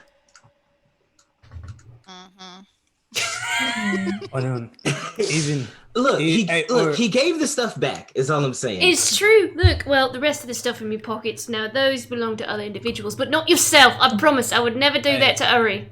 Urimir, Yeah? how about we not tell your friends so we don't put them in danger? How about that? Danger? What kind of business you getting into? Hey, you good, Micah? You good? You don't want the smoke. Dangerous danger. His hair starts to smoke a little bit. What the heck are you? He's a Hair is- genasi. You Genozzi, mate.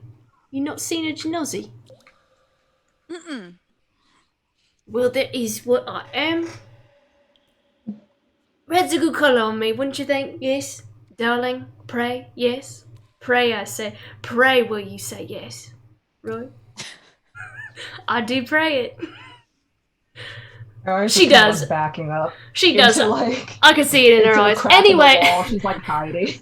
Anyways. Yeah, well, You're gonna have to. Without getting into like the specifics and stuff, we've got the task. We just got to talk to Grevir for a while. How's your mom? Oh, she's great. She still has those headaches though, Oh, and the nightmares. But it's been going on for about 2 years now. It's the weirdest thing. Out of the blue.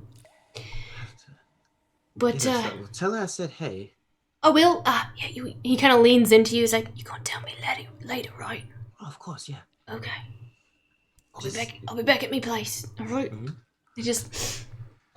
Yeah, I don't need to know it all. You secret stuff isn't for me, of course. Yes, not for me at all. I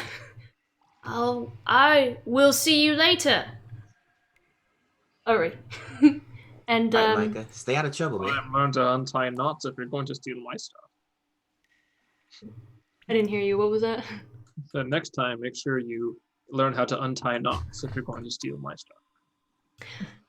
I mean, I know how to untie knots, but you had it like triple knotted. Nobody has it triple knotted. It's like I you. wonder why.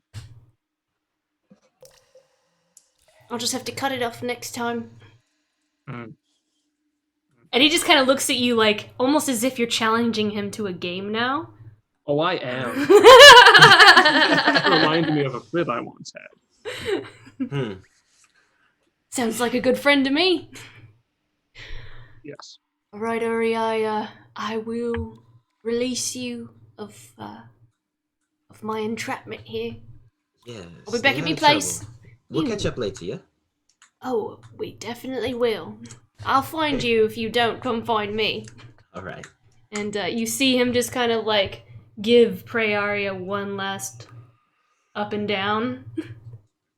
And he just kind of like, he winks at her and stares at her a little longer. And then he just kind of She's goes, gonna pull her hood up and just like. Yeah. Bye, Micah. and then he just walks off. What a strange creature. Are they all like that? More. No one's like that. Not like Micah. We used to get in a lot of trouble back in the day. He saw you guys aren't from here, so typically people who aren't from here, you know, they have stuff that they can part with. As Michael walks away, I cast Mold Earth and make him step in mud, like boots just sink Oh, down to come the on. ankles. Do you really? Yes. Okay, that mold earth is just instant, right? It's instantaneous, and it's supposed to make it difficult terrain, but I just make it just enough mud to just sink down and get in his boots. Can you give me a roll to hit with your spellcasting modifier just to see if you time it up right? Sure.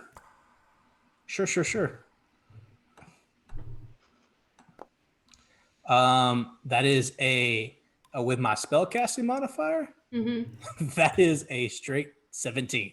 17. All right, let's see if he dodges it with we'll make it a dexterity save. Oops. Get a dex save. Saving throw. And that is a 23. That's my boy. With his modifier, and the mud comes down, and he like kind of like does like this like parkour where one hand, and he flips over it, and he like as he's flipping over it to face you all, he just kind of winks at you, and he's like, "Nice try, nice try, mate. Too quick for you though. Maybe next time." Been around, and he just kind of like kicks the mud a little bit up, and kind of prances a little bit and walks off. Seems really nice. Hate how All much right. I love him. You hate how much you love him? Let's just go find Grevir, okay? Alright. Yeah. You walk the path to Grevir until you are met to the opening of a tunnel. You see a group of men in worn, slightly shredded black cloaks kind of guard this tunnel, and their faces are enshrouded within those cloaks. Before we leave, I just start whistling, and I cast message to Urimir. I didn't know you were in charge of who we as a group decide to trust. And I stride flippantly in front of him. Ooh. Ooh. She does the... Well, I mean, like, she doesn't do that, but metaphorically she does. Yeah. And she strides in front of you, and I don't know. Does your ego hurt a little bit from that earlier? Like, did that? But how do you feel right now? As she strides up. Yeah, you can definitely see it on his face. He's like, Do you just Yeah. stop? for a second, yeah. Can I this message Prayari is work the both only one ways, who or- notices. You can respond. Yeah. Oh, okay. It's a short response, I think. Is it the Say, 20? I didn't think I needed permission to tell my best friend. While we are on the topic. No, this is a message, so This you is don't a, hear. you don't So hear I it. This don't- is I don't this hear is a that. mental. Yeah, this is a mental. Okay. I just turn around, I give him a look, and keep walking.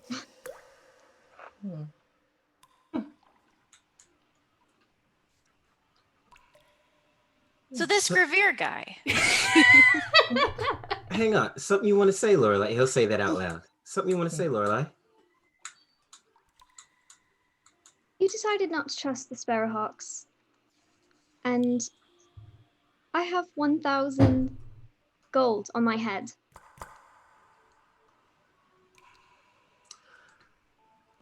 I'd say the way you ran off with Samson, you didn't exactly trust the Sparrowhawks either.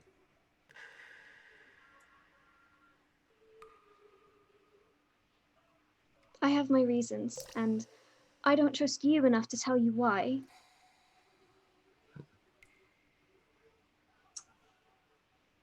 Okay. I just think we should all be a bit more careful going forward. I mean, look, Mike is a bit roguish, but he's trustworthy. We trust each other down here. It's not like up above. You have a community of sorts. Well, yeah, we're all we've got down here. No use in keeping secrets. You Are are a we clan. part of that community? Up there is not a clan. No. And Prayaria, yeah, you're a part of this community. You're with me. I mean, Micah gave you all of your stuff back, right? I think. I'm eager to see how far that courtesy extends. Finn's gonna lean in towards Samson and be like, Is this a bit tense? I sense tension. Yeah, love it's Finn. real intense here. Here's the problem. Urimir trusts his best friend, but his best friend definitely saw him and still stole from us. So it's pretty serious right now, and we're really questioning Urimir's judgment. But Micah seemed nice. He didn't. He had said that he didn't see Urimir. Yeah, but he was lying, obviously. He seems nice now after he's caught. But like before that, I mean, if he got away with it, he'd be gone. We never would have saw him. He didn't have to. He did get away with it. Hey, with we're you, Samson. whispering. We're whispering. Oh, okay. Perception check? Which definitely wouldn't be obvious at all. Yeah. Are you Loud okay? whisper. Okay. Absolutely. Like, hey, this is what's happening. Are you guys trying to like hide your whispering from?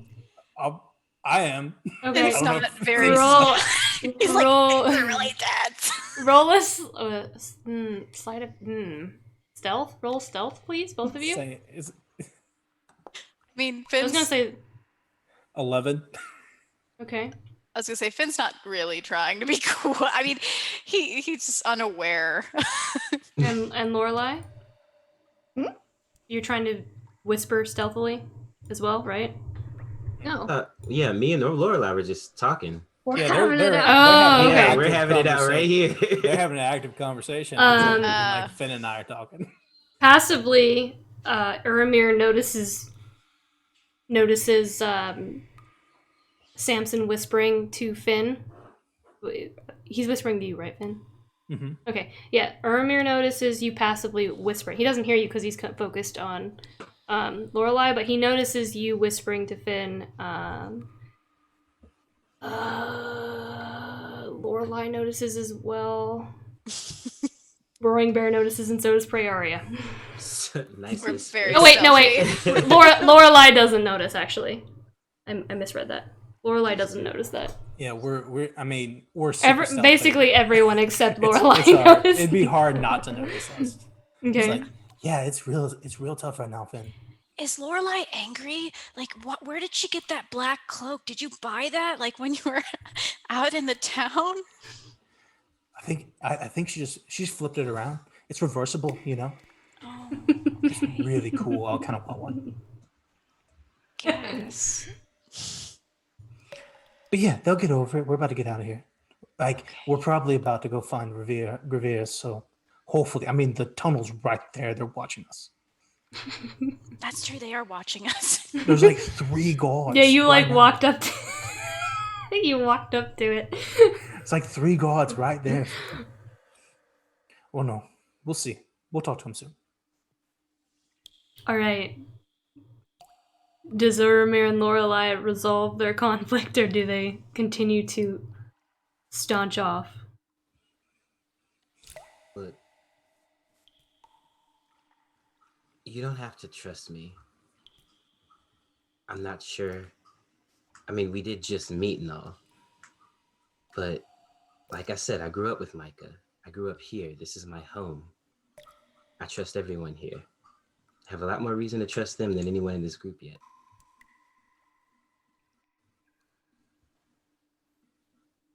So if I want to share things with them, I don't think I need your permission for that. But don't you need revenues? She asked for our discretion.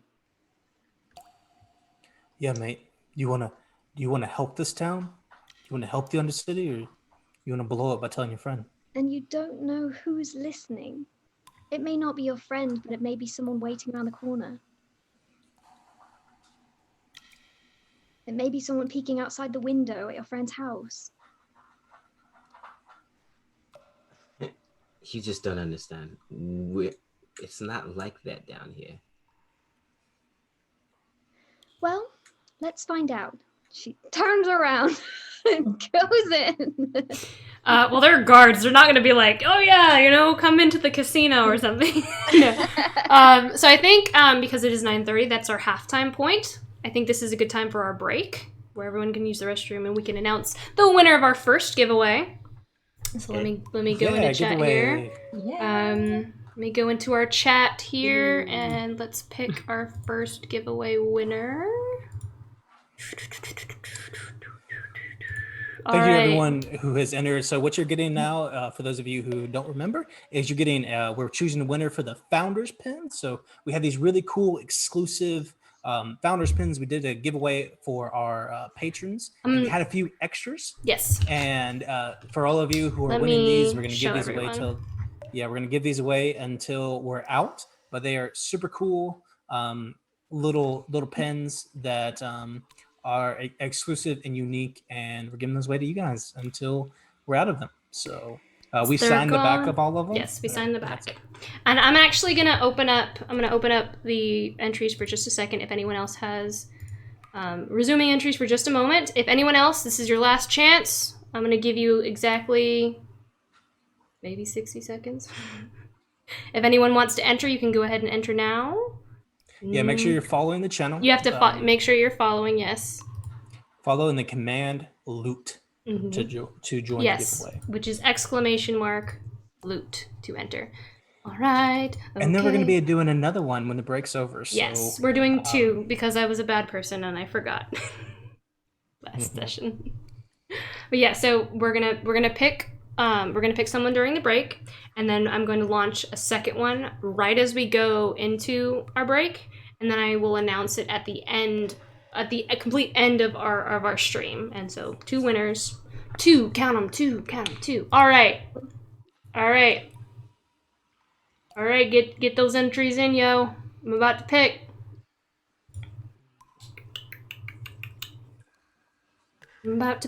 I saw someone follow, and I'm curious if they're gonna enter. They already entered. Oh, they did? Okay. Because you have to follow to enter. Okay. Spell Capone trying to win again. It's me. I'm the winner. All right. Congratulations. All All right, I'm about to close entries in 10, 9, 8, 7, 6, 5, 4, 3. It's okay, I'll be the only one dancing. 2, 1, 0. Closing entries. I am picking now. And the winner is Tanya Schofield 9. Are you in chat, my love? I think Tanya is here. Are you in chat? I am. All right. Yay! Woo!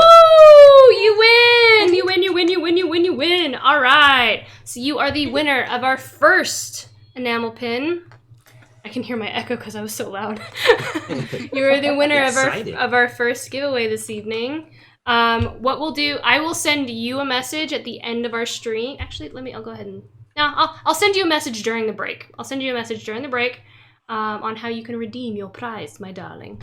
And then I'm going to go ahead and start our next one.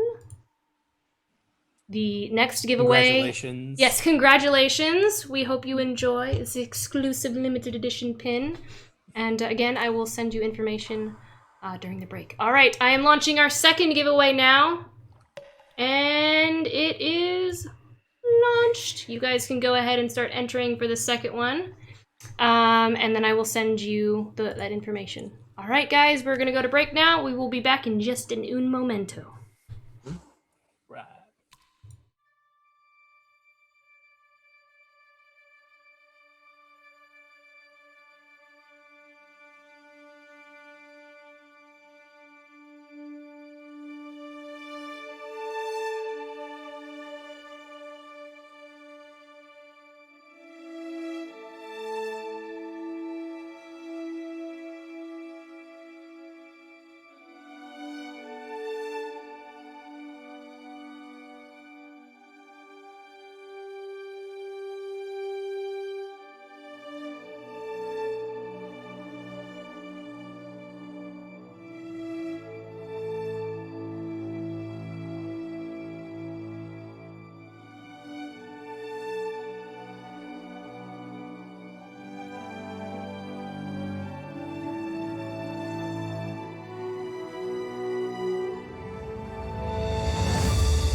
Welcome back, everyone. Just some behind the scenes shenanigans during our break. Let me flip our map back on here as we take a trip back to back to the Undercity and reel us back in. Let me move us over here. Oop, there we go. Crow's spawn. Alright. So, pulling us back into the session, you guys all walk up to this, at the entrance of this tunnel again. Like, you see three men. Their faces are enshrouded within their cloaks. And they're just standing there guarding. And as you approach, they look at you, but they're silent. And it's dimly lit around here. Of course. This entire cavern is dimly lit. Everything is dimly lit down here. The cave. Urimir, these are your friends? You wanna go Yeah. get us access? Urimir will walk up to him. I back him up. Just be there imposing. Gentlemen. I'm on his left. He's on his right. Pray are towering above us from behind. Yeah. Just gonna wave. Squatted up over here. One of them Gentlemen. says, business? Yeah, we need to speak with Grevir. About the state of things. Is that all you say? Mm-hmm. They Is he here? They look to one another without saying anything, and they go down the tunnel. Do you follow them? Yes. Okay. We follow. Urimir follows.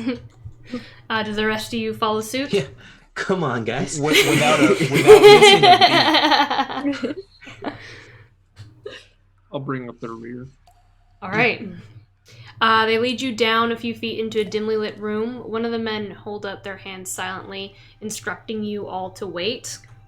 Mm-hmm. One of them stays with you. The other two go ahead to a large crack in the back of the tunnel, or in this room. Like, because you went down a small tunnel, and then there was an open room, and then there's a giant crack in the wall, and those two men went down there.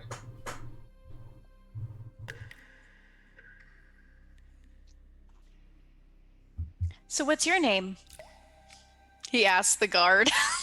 The guard just kind of looks at you and then walks over to like a dark corner in the room and stands there with his hands behind his back and just kind of watches you all.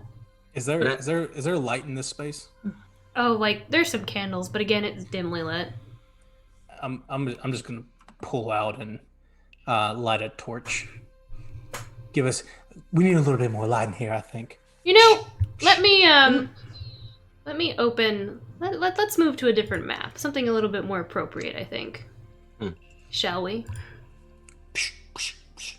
We should. I guess it takes some flint. I don't know how you like torches. How do But you I'll take like one I to? like Oh, it. sorry. You light it poorly. Roaring Bear shakes his head. Man Okay, can't even I light can- a torch.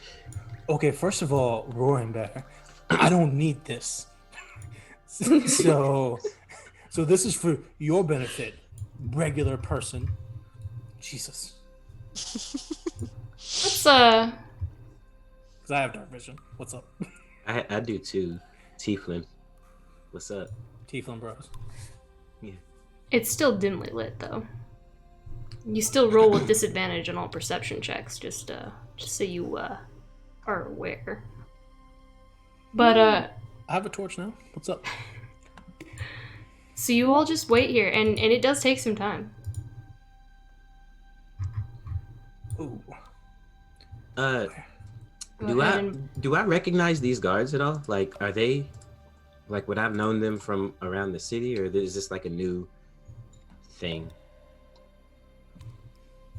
You all are here. You've never talked to them before. So I would say you don't know who these people are. Okay. And their faces are kind of covered, so you can't see who they were even if I, 'cause You wouldn't know who they were because their faces are covered, basically. Even yeah. I'm trying to find the words here. So you all wait. Well, you continue to wait. Sensing the tension from the rest of the group, Urimir will attempt to break it by walking up to the guard and say, so, I hear, Grevir knows a lot about what goes on around here, yeah? He just nods silently. Say, I don't think I've seen you around. I'm Urimir. What's your name, mate? He doesn't say anything at first. And it takes a moment. Charles.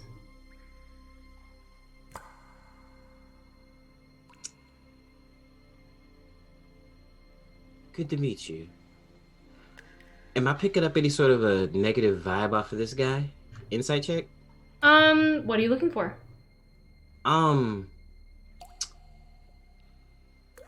Well, I feel like Urimir kind of knows how the people in the Undercity, like, generally interact with each other. Ooh. So, Ooh. this doesn't seem like that. It is a little awkward. Like you're like being in your element, and this guy isn't very talkative. You can make an insight check. What are you looking for?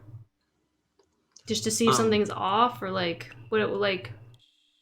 Insight checks are tricky because I need to know what exactly you're looking for. I want to see if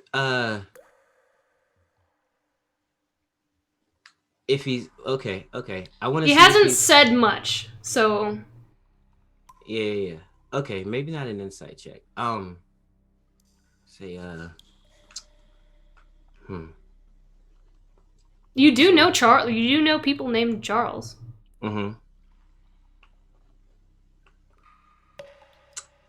So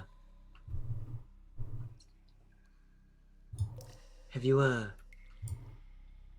been up to the Fries's Advent yet? Have you checked out the festival at all? He just kind of like shakes his head. No. Huh. There's a lot of free stuff up there. More to go around, you know? He just kind of like nods. He's very quiet. Grevir must be busy. We've been sitting here a while. Samson. Oh, not Samson. Urimir. Have you ever met Grevir personally? Not personally. We didn't tell them who we were before we came in here. Right? No.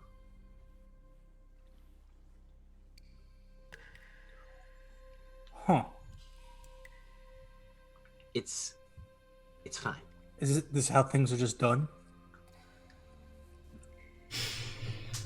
Not typically. Lorelai is gonna start just casually strolling the perimeter of the room. You all go ahead. Looking. Okay. You all begin to hear footsteps slowly approaching out from the darkness of that tunnel. They are calmly paced, and there are others that match them. Surrounded by the two other cloaked individuals, you see emerge from the crack a tall man dressed in a black cloak as well. It's faded at the bottom, but the hood is back. He has a bit of a high widow's peak that complements his forehead, and long blonde hair pools into his hood. His face is sharp and long, and then he has kind of like dark circles under his eyes, and skin is slightly glistening as like, you know, with the humidity in the air. He looks at you all upon entering from the crack in the wall. I was called upon. I apologize for the wait. Who do I have the pleasure of speaking with? My name's Urimir. My father was Valerius. My mother was Rialta. These are... Ah, you're Rialta's boy. Yeah, It's a pleasure to meet you in person. She was a good woman. she was. Never had the pleasure of meeting Valerius, though. Maybe you'll meet her one day. I'd like that a lot. Uh, You see the other three, or the other two, I'm sorry, because there's three total, make their way to the corners of the room. They all kind of stand around you all as Grevir sits upon a worn wooden chair. There are other chairs in this room. Some look like they might snap right under your weight, but he kind of gestures for you all to sit. Daniel, the chat can see you do that, by the way. I just want to point that out. See me move? Yeah. I was trying to move. I walked forward. Okay. I can see you all messing around. I mean, of course they can. That was the point. So yeah, we all take a seat. Where? I don't see the chair in this space. Should I just keep walking forward? I mean, like, this is an impromptu space. We'll say that there are chairs kind of just all around. Here, I'll go ahead and put our NPC on the board here. So you all can get a nice look at him. He's gonna take a seat there.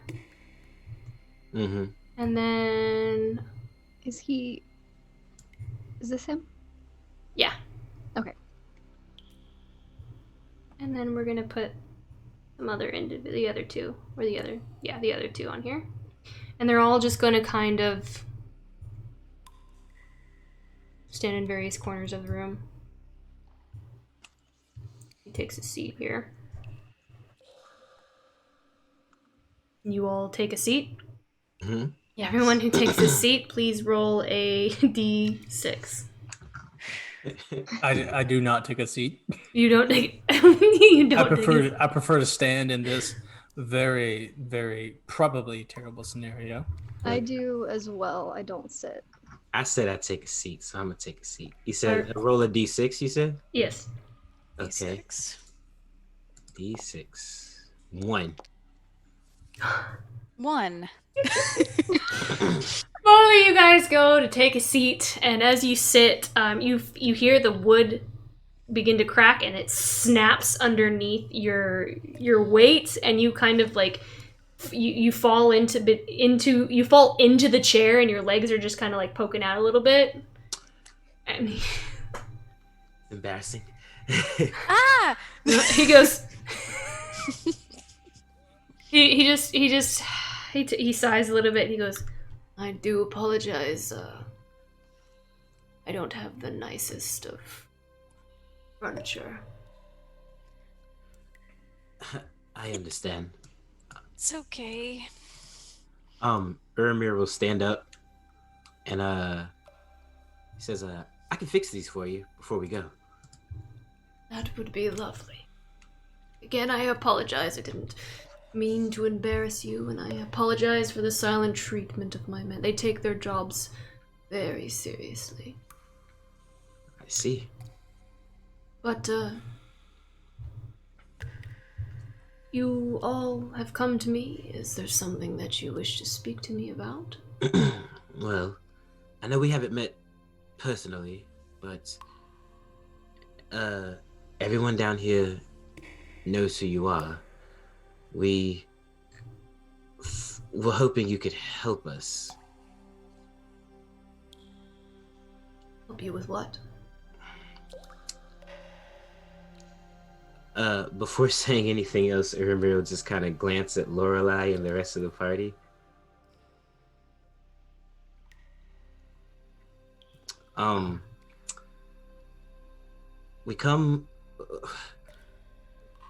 We're on a mission to try to fix things down here.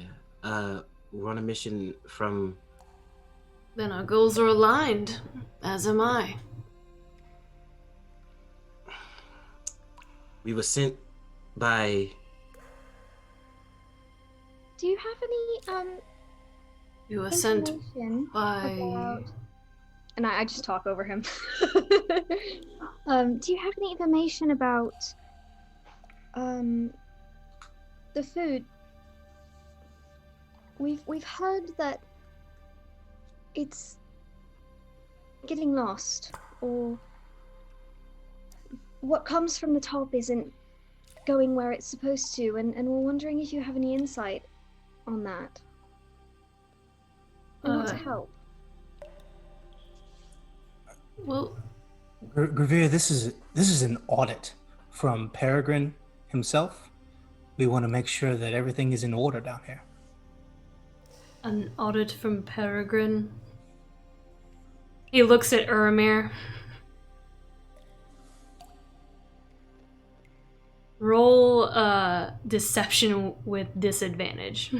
Why Disadvantage because Urimir is from the Undercity and he and he knows.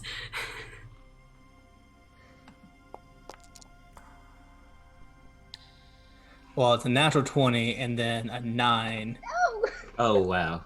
which turns into a 12 for me.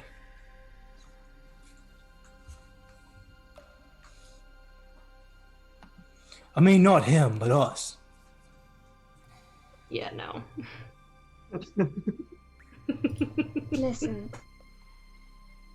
In the spirit of Frisia's advent, we'd like to help you. Help us by not asking too many questions, please. Well, how can I understand how to help you if I don't know what's going on? We're mostly just here for information. I mean, you see the state of things. Well, There's not really enough to go around, and we want to fix that. I can tell you, those above don't care about us down here. They lie. They've lied to us for years. They've ignored us for years. The food situation, they don't give us enough. Frisia's advent is a lie. It's not for us. You come down here and you ask about the food that's missing. Frisia's advent is a sham. They celebrate above so that they can feel good about themselves. So they can justify keeping us down here to carry the weight. Tell me I'm wrong, Urimir. You know it's the truth. It's been like that my whole life. You're not wrong. But my mother said it wasn't always like that. Not years ago.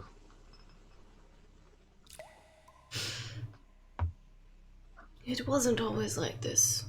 That's true. Until Revenir came into the picture. She doesn't care about us. She's forgotten us. Where does she live? Does she live here? Does she know what it's like to live under the boot of others? No, she's a noble, and always been a noble. Even more so now with her fame and her fortune. Just because she doesn't live on this rock doesn't mean she doesn't live above us just like every other person on this island. Only one person has ever cared about those of us beneath the city, and Revenir murdered him. Could you explain a bit more about that? Bayron came down to us here among these very walls. He lived among us. He lived among us. Gave us gold, fed us himself. Himself. And Revenir and Lux Ultima, what did they do? They murdered him to keep us in our place.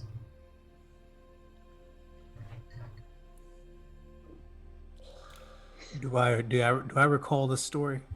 Yeah, same here. Urimir, you know exactly who Farron is, and yes. Your mother would have told you about Farron. And that he did exactly that. He gave gold to the people and fed the people. Do I know about him and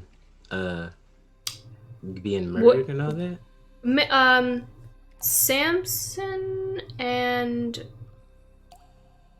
Urimir. Who's proficient? Are you proficient in history, Urimir? I'll let you roll for this because it pertains specifically to you, even if you're not. Mm-hmm. I'm proficient in history. I am as well. Okay. You three, please make a history check for me. 17. Okay. 8. Lorelai? Oh, just a minute. Samson, you definitely aren't sure what he's talking about. 19. Okay. Urimir and Lorelai, you know what he's talking about. Faerun, they say that Lux Ultima and Revenir and that group had murdered him because he was conducting dark cultish related things underneath the city. He was conducting some sort of cultish experiments on people or fiendish things. But you also know, you particular Urimir, that it's a lot of people down here don't believe that because he gave so much to them. And there are rumors about that. Was that ever true? A lot of the people down here never saw any kind of proof that it was.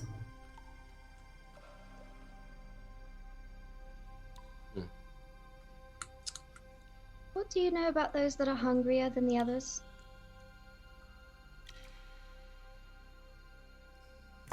What would you like to know specifically, little one? Do you know what I'm talking about? I do know what you're talking about. When did it start? People have been starving down here for ages. Longer than I can remember. I suppose the biggest impact would be when the cannibals started to come about. When was that?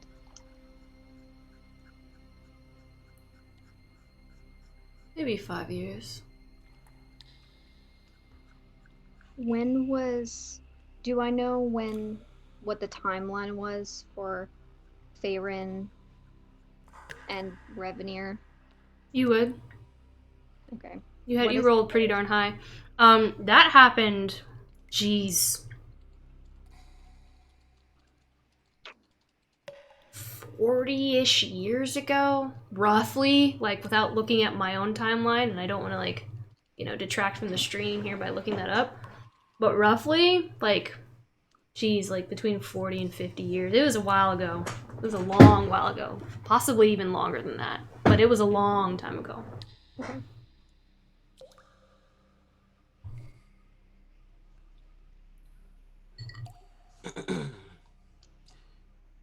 Where do you... Who, you said somebody brought you down here, or told you to come ask me questions? Urimir? Peregrine sent us. I know that isn't true. I'm asking Urimir.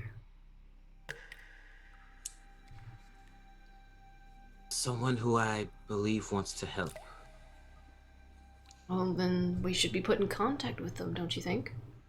Who are they?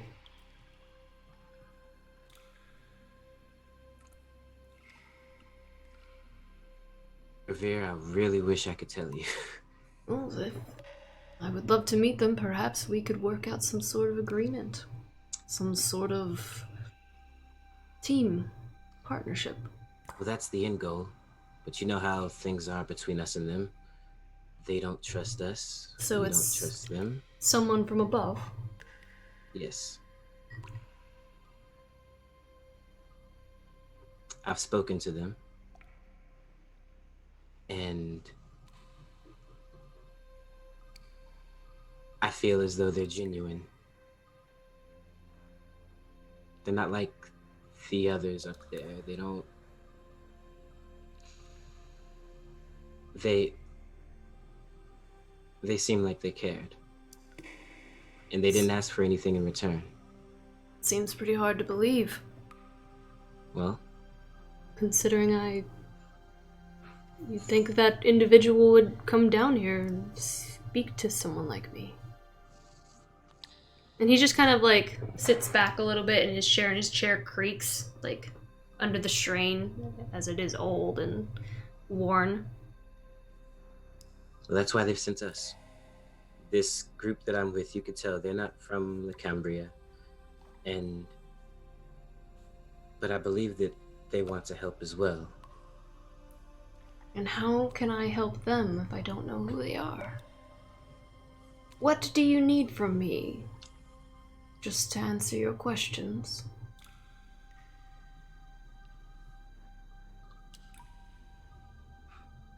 I feel as though I am being interrogated in some regard. No, absolutely not.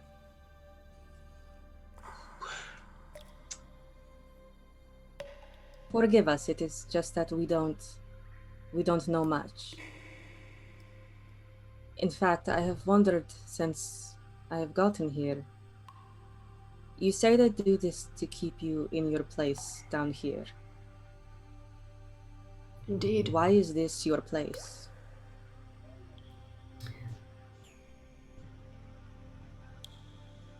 Are you asking me why I choose to stay?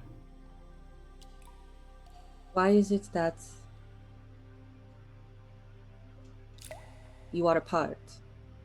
The above and the below. That's a good question. Only we weren't so separated. So restricted, perhaps is the right word. We mine.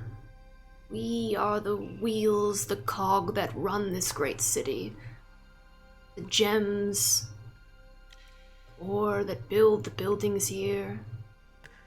We fish in the tide pools.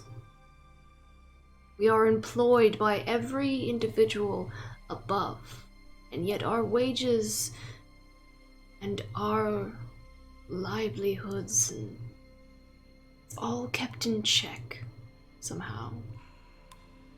The scale. So we don't want to be down here, of course. But there is no room for us above. There will be. There will be. What do you mean? Me and my men here, we are Lacambria's salvation. And we are going to save the Undercity. We are going to give the people down here what they deserve. Good home, the sunlight. No more being under the boot. Where do your loyalties lie? With us, or with those above? Well, if you already have a plan, why don't you share it? You ask a lot of me, considering you are not all forthright with me.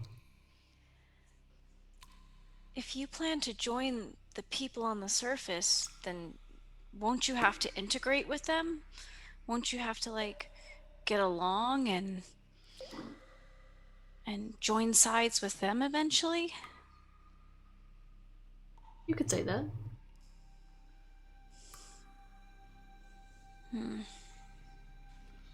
Well, we want the same thing you do. We want everyone to have the same thing. We don't want anyone to starve. We don't want anyone to have the disadvantages of living in darkness. That's why we came to talk to you. Well, I have shared what I know. I kind of like stand up a little bit and come closer to Urimir. Say, Finn, I don't think he plans to go up to the surface. Wait, are you talking to Urimir or Finn? I stand closer to Urimir, and I'm looking at him and kind of bulk up a little bit. I don't think that he's planning to bring his people to the surface. I think he's going to bring them down here. Really? Mm-hmm. Grevir, is that what you plan to do? Inside check. Sure. Make an inside check. Can I also roll insight on his statement, where he was like, "I've told you everything I know." So let's do one at a time. Yes, you may. Let's do one at a time. Oh god, there's so much dice popping up on my screen. Okay, so Samson. That's a straight 17. Okay. Straight 17.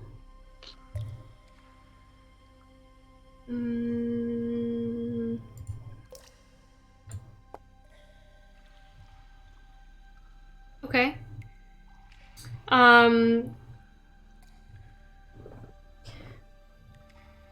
He just kind of like smiles a little bit and he goes,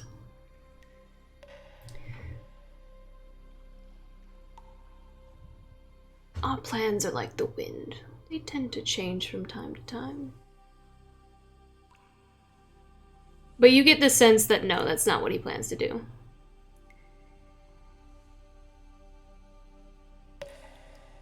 And then, Lorelai, did you roll? Yeah, I rolled a 7. Okay. Okay. You're not sure. He seems to be truthful. You think he's being honest. What? Sounded to me like he wanted to bring everyone down here up to the surface. Well, it would be nice to not live in a cave. Grevir, our goals align. And I want you to know that we down here have a potential ally. But if you don't trust them, trust me. We're from the same place. We go through the same struggles. And we want the same thing. Then tell me, Urimir. And I will tell you who sent you here.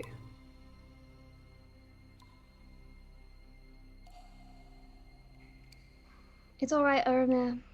I understand. I'll take care of it. He just kind of looks at you as you say that. We tried to be discreet, but I'll be straightforward. We're from a secret coalition from above that want things to change. We're not happy with the way things are, and it's time. A secret coalition? Who runs this secret coalition? I do. You do. Make a deception check. Do I get advantage? No. That was pretty good. Oh, okay. There it is. 13.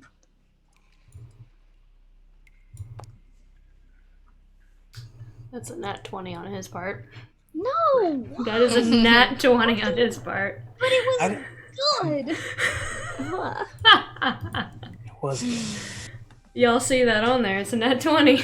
We can't see your rolls. No. Oh, you can't see my rolls on screen? Yeah, you make them. They're I think private. you still had them DM private. rolls. Yeah. But you see them. You see my dice like roll on No. screen. You don't see No, my. we don't. Oh. No one sees you. No one's seeing your rolls. Well, the chat sees my rolls.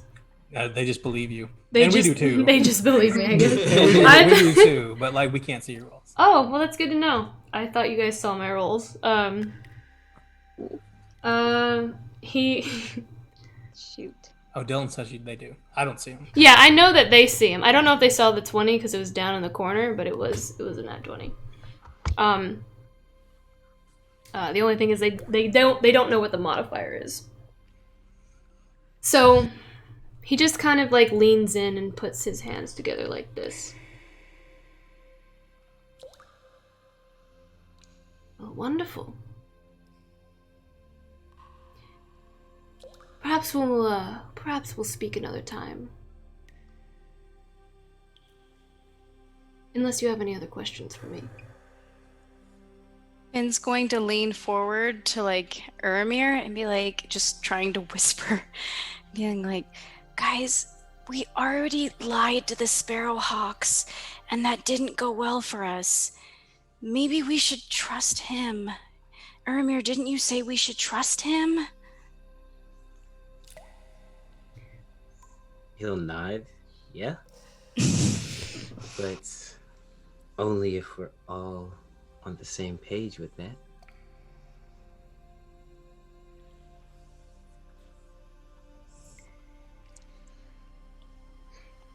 Can we offer an alternative? If we cannot be honest with words, will he accept actions?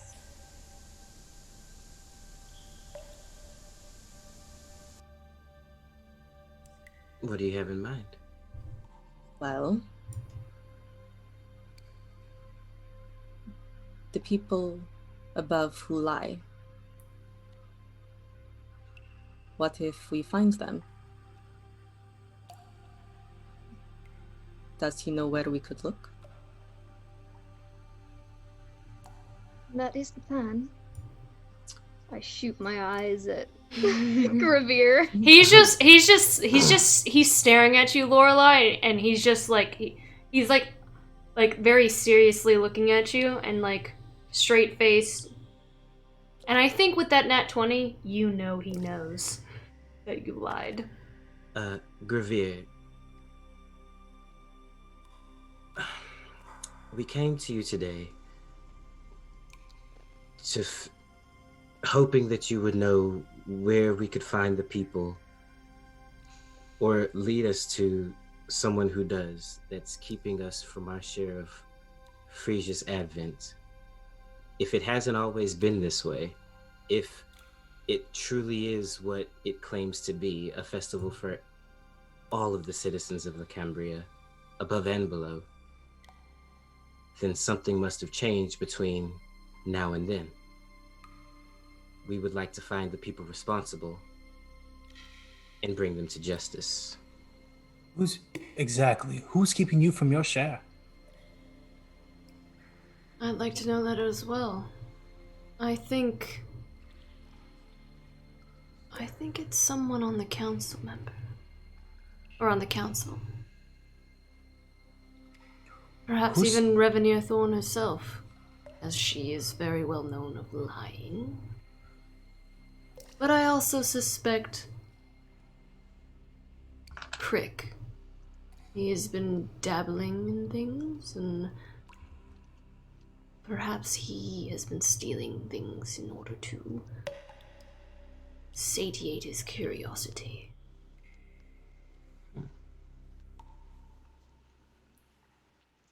How do you know that? Because I've heard. I've smelled what... So you do know? I do, and I've been very open and honest with all of you. You know that. So you're telling me that he's the problem? I'm saying... What are we doing about it? I'm saying he could be the problem. Oh, Grevir, don't tell me that you don't actually know. I mean, the way I understand it, you're a king down here. I am no king. I do not desire to be a king. Just a prophet. Prophet. I am not that either. But I've been very open with all of you, and you have not with me. Fact, have lied outright, and I feel like I've been very hospitable. So you'll forgive me if I'm a little offended. Disappointed. I You thought have not told us how you intend to rise. to rise. Was I'm not going to tell you what my plans are. So you haven't been open and honest with us. Why would I be open and honest with people who are not open and honest with me? Do you want help or not? It's a mutual. I have help. We're here to help you from the surface. That's why we're here. We're here to give you help. Is that not enough? Are willing souls for your purpose not good enough? I don't think you can give me what I need. Tell us what you need. We can do a lot. Do you want food or power? I want what's best for the people down here. And what is that? If I could but speak with Revenir Thorn.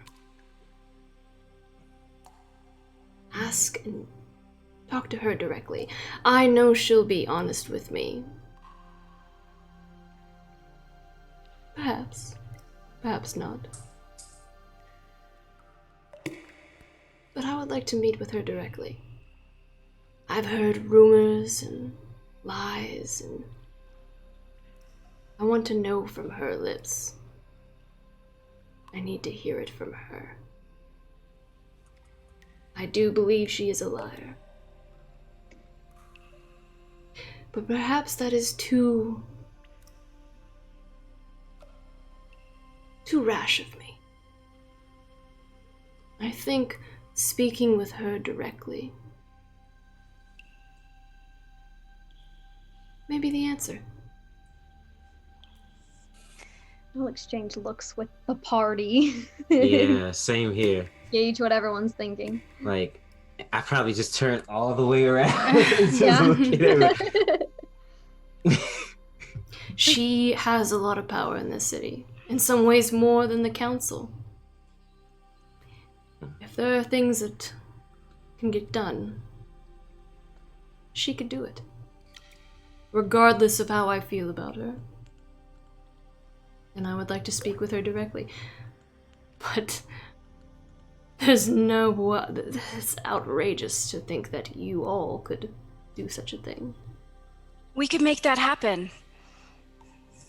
Finn blurts out. Oh, really? Are you her nephew? And he just kind of like laughs a little bit. When? Well, no. Not her nephew, but... And he kind of looks at the rest of the party, and he's trying to kind of like plead with his eyes. Isn't this what... And then he's like, he realizes the pit that he's digging himself in. Listen. You're right, I'm bending in the truth, and that's fine. I'm bending the truth to protect those that have provided us with the ability to get you a meeting with Revenue.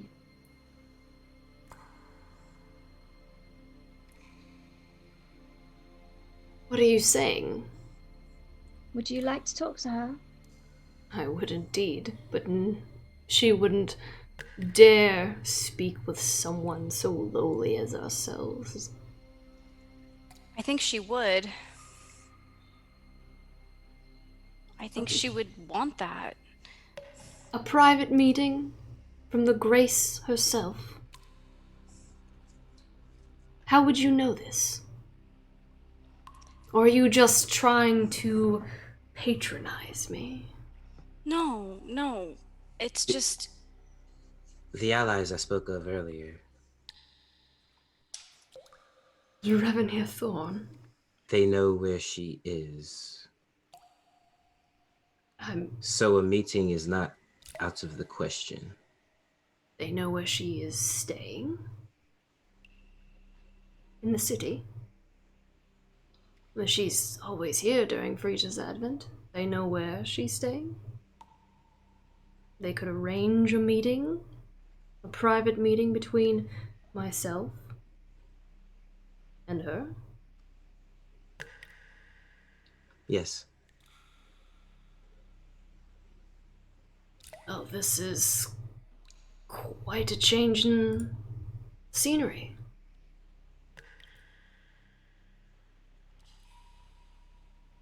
I would be delighted to meet the great Miss Revenue. Well, our cards are on the table. What's in your hand? I've told you. I told you all of my suspicions about individuals in this. You're telling me that the great Grevir of the Undercity knows that his people are getting screwed by Crick, and that's it? You don't know anything else? Tell me you have your own private chamber down here, all of this, and you think Crick might be doing something? It's true. You don't have anything else for us? Other than the lies of the individuals above saying that they bring us enough food and they don't. And you believe that's because of someone on the council? I do. He thinks There was an imposter on the council so many years ago.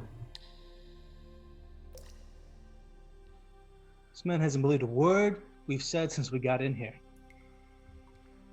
No, Samson, he does. He's been Hasn't he? telling us. He has not believed anything we've said since we sat down. Not a single thing. He probably doesn't even believe we. Imposter from years ago. Oh, the impersonator of Allsgood Murphy? The father of Peregrine Murphy? His father? Peregrine's Adal. Yes. I'm guessing you mean father. Yes. His father was impersonated. Murdered and impersonated. How long ago would that have been? The same amount of time. 40 or 50 years ago. This is the same event. These events kind of like cross, where Revenir murdered, but again, only Lorelei and Urimir would be aware of this. But these events are one and the same, where Revenir had murdered Feyren at the top of Nemo Maximum, and as well as killed Allsgood Murphy. I look at Urimir and Lorelei and then we should go. Maybe we'll see what we can do. No promises. We should leave.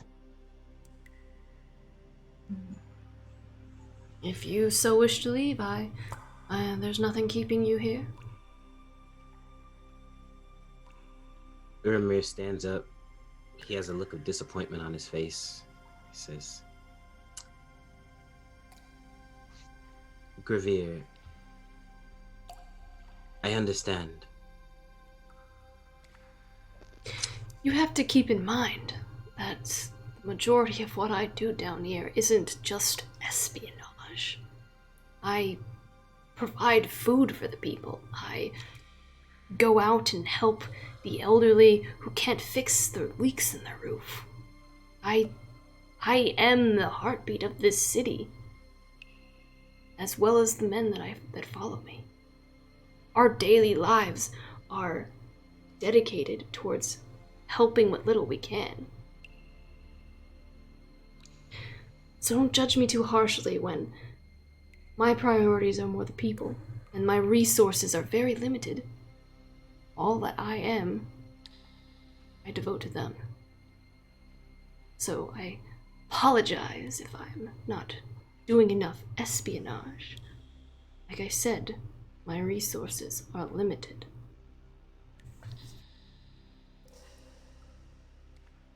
Just know that you won't, if all goes well, you won't have to do it alone anymore. That is good to hear. We are here to help.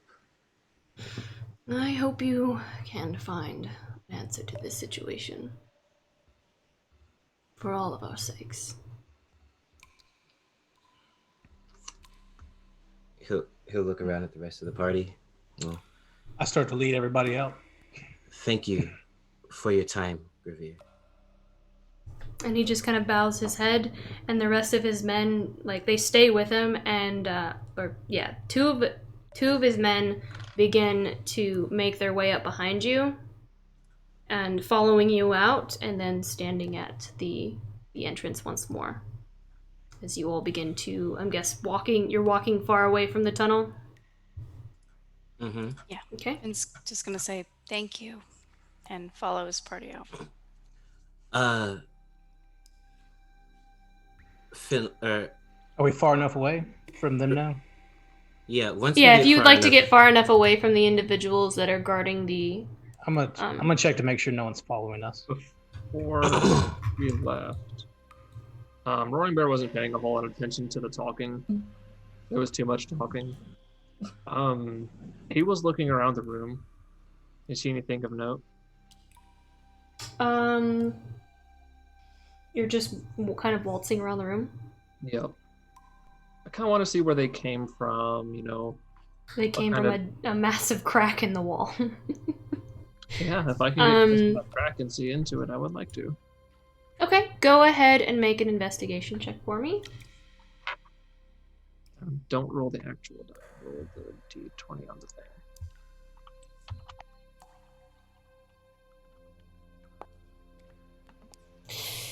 I hate to see it, guys. A 3. That's not good. Mm-hmm. A 3! Oh, no. Oh, is it straight 3? There's nothing added to that? That's what I was waiting for. I was waiting for like a plus something. Was it a straight 3? Yeah. Ooh, no. Oh boy. It's really, really, really dark. You feel some cold air coming from the crack in the wall. And you just kind of walk around. It's just kind of like your standard hovel with chair, tattered sheets, and straw mattress on the floor. Nothing homey, but nothing out of place, or nothing out of the ordinary for your investigation check. Cold wind? Well, I mean, like, it's a cave. There's cold air. Gotcha. It's a cold air, like, it's a cave with cold air. Suspicious draft. It's a suspicious draft. It's such a suspicious draft. Other than that, let's see if you find anything else. You don't find anything else interesting. I was gonna roll. I look at Urimir after we're far enough away. I made sure no one is following us. I say, "What the hell, man? We go over there, offer him help. He's suspicious as hell. Doesn't let us do anything. I thought you said he was here to help us. Oh, you said he was a good man. He's here to help the Undercity. We're here to help the Undercity. It seems like he would help his own people at the expense of those above. That's why we're here. No, I'm saying whatever plan he was talking about did not sound like a treaty. There's no peace offering there. He doesn't want our help. He wants some kind of revenge. He wants to turn the tables rather than level the scales. You don't know that. You I don't don't know know that. We do know that. No, you don't. He wanted to talk with Revenir Thorn. Why?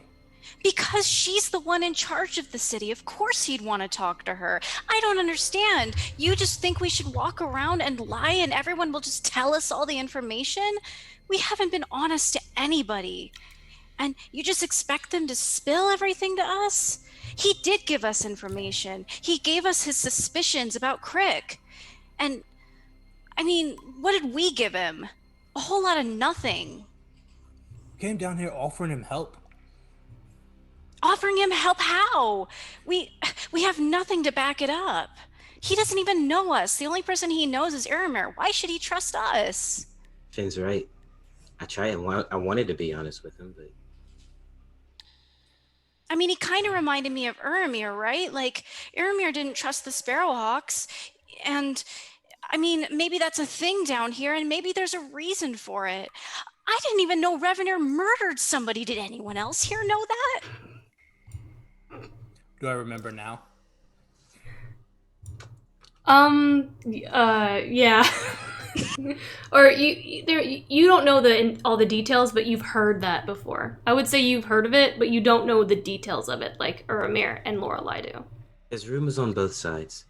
Urimir murdered Farron. Farron experimented on people here. It's all hearsay. The truth is, we don't know what happened. But I don't think the correct move was to come down here and lie to the man. No, You can't lie to the people that you claim to help. What? He needs to know everything we came down here for. He needs to know all the motivations before he even talks to us. Why Is that not? how it works?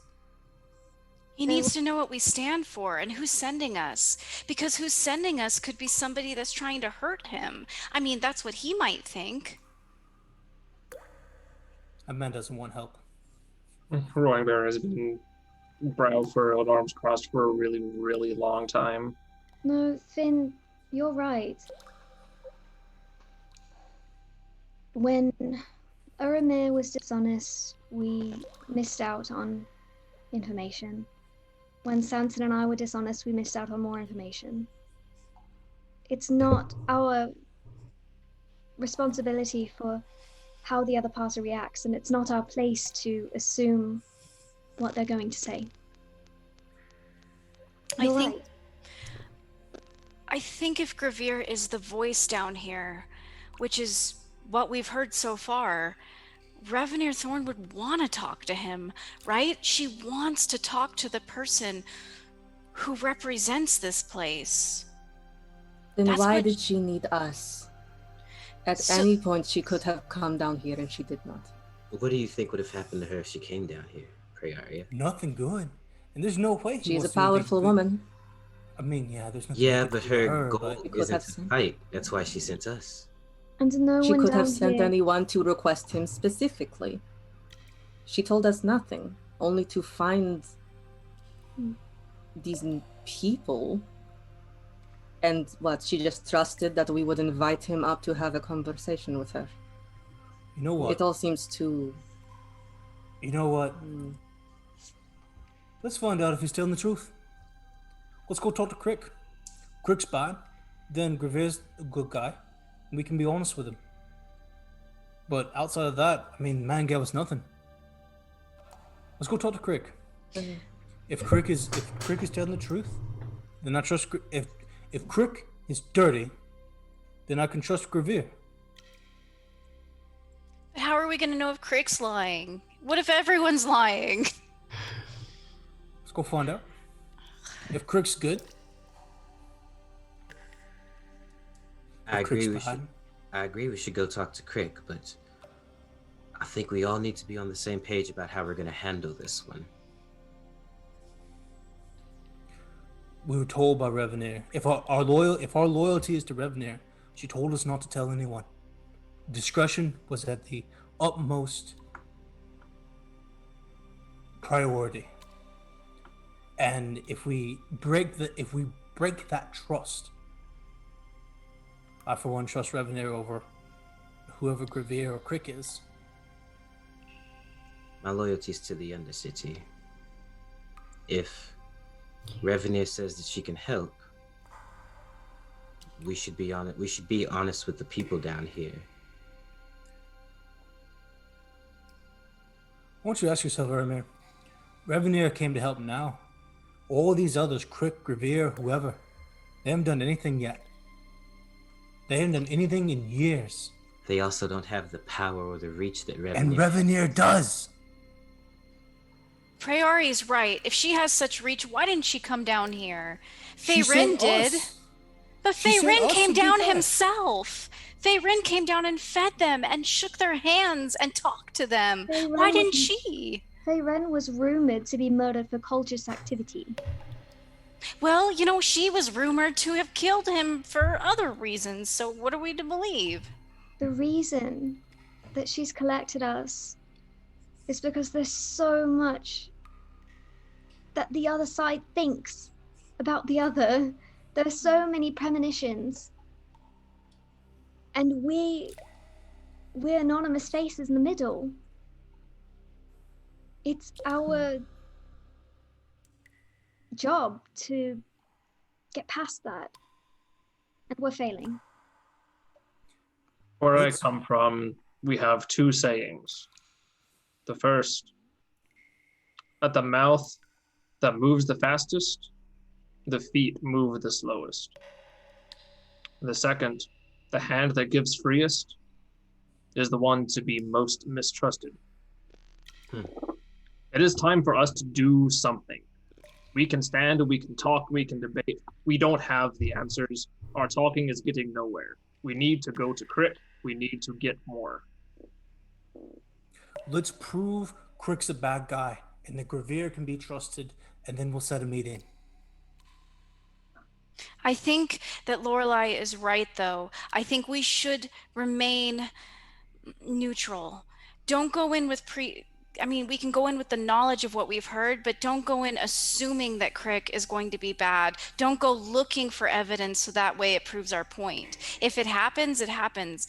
But Lorelai is right. We are a neutral party, and so we need to gather information on all sides. That's a good point. And Urimir, we're all here to serve the Undercity.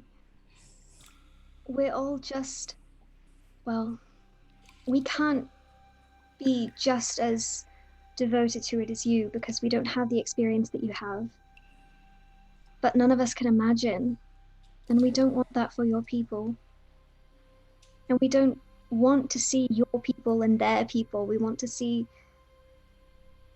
a city that's united. And if we can provide that for you, then let's go and start on the right foot this time. I'll hold out my little hand.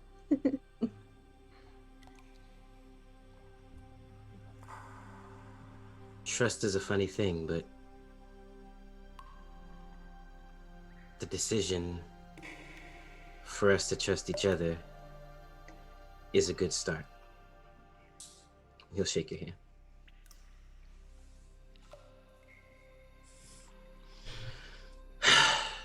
So, it's Crick's then. Let's go find this Crick. All right, so you all make your way over to where Crick is known. Urimir, you would know, you would have heard of the name Crick and would know the location, based on your background and everything.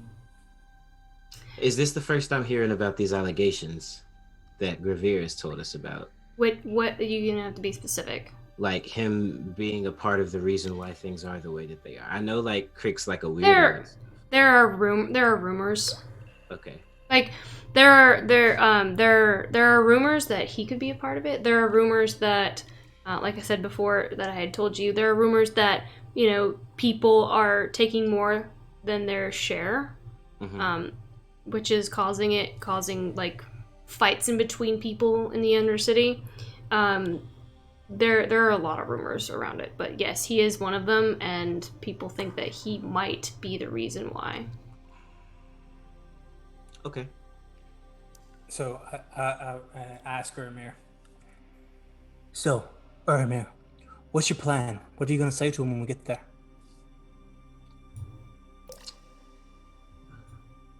I think we've all decided that honesty is the best policy moving forward, right? Right? I disagree vehemently, but as a group, we can try that. Does that mean we are honest about everything up front?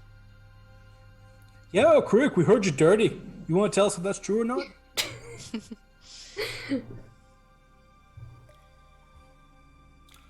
Let's feel the situation out first, yeah? Yeah, I think that's a good idea. We just have to trust each other to make the right decisions in the moment. Right, Samson? Right. You people do the talking. I will punch them if they are bad. You really want to hit someone, don't you, Urimir? I am tired of talking. Somebody needs to be punched. Why don't we go up and ask him if we can get an extra little slice? It's Frasia's advent. Well, Let's try it. Let's see if they'll let us get an extra little piece. let's see Yeah, how he's the man to talk to get some extra during this time. If he is, then we know he's bad, and Grevir can be trusted. That is a crafty plan, and I like it. Would he trust that you would do that, Urimir? Yeah. Sharing's not a new concept down here. That when others are in need, asking for more. When others are in need, yeah, we help them. Perhaps you should go alone. Perhaps our presence was too much. Well, you are kind of outsiders down here. I'll go with him, make sure he doesn't die. but outside of that, yeah. Split the party. Yeah, I think Lorelai's right. Send Urimir by himself. See if he can secure a little extra on the side from this crick. And if he is indeed the dirty bastard that Grevir says he is, we've proven our point, regardless of Urimir buys anything or not. Samson, can you turn into like a small animal, like a mouse or a bug? Oh yeah, I can be a bug. Hat on his shoulder. Hide in the back. In his hair, maybe. I don't know. If anything goes wrong, I think it's a good plan. we can keep him alive till the rest of you come in. Just stay a couple hundred yards away, hidden. Yeah.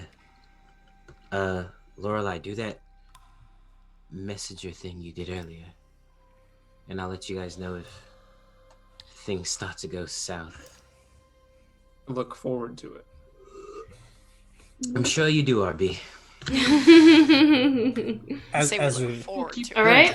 What? As we get closer, I turn into a tick, like a little tick, and I just get into Urimir's hair and just kind of like burrow inside so no one can see me. You turn into a tick? Yeah, like Why a little bug. tick? Like, you could have been a fly. Why a tick? Because they're made to crawl and do stuff. I'll just turn into a tick. And they It's jump really high, so like I can get out. Sure you don't mean like a flea? That's a flea. No, I mean a tick. You could I try really hard not to scratch my head as I'm walking. Oh, not to one, or you'll contract something. all right. Just So don't bite me. I bite him. So I'll occasionally like whistle, and then I'll just, because it only lasts for the one round, so it only lasts for 6 seconds. Okay. So I'll just occasionally say boop, boop-a-doop. It'll be really distracting and great. All right. So with that, yeah, Urimir and Samson the Tick will approach Crick's place.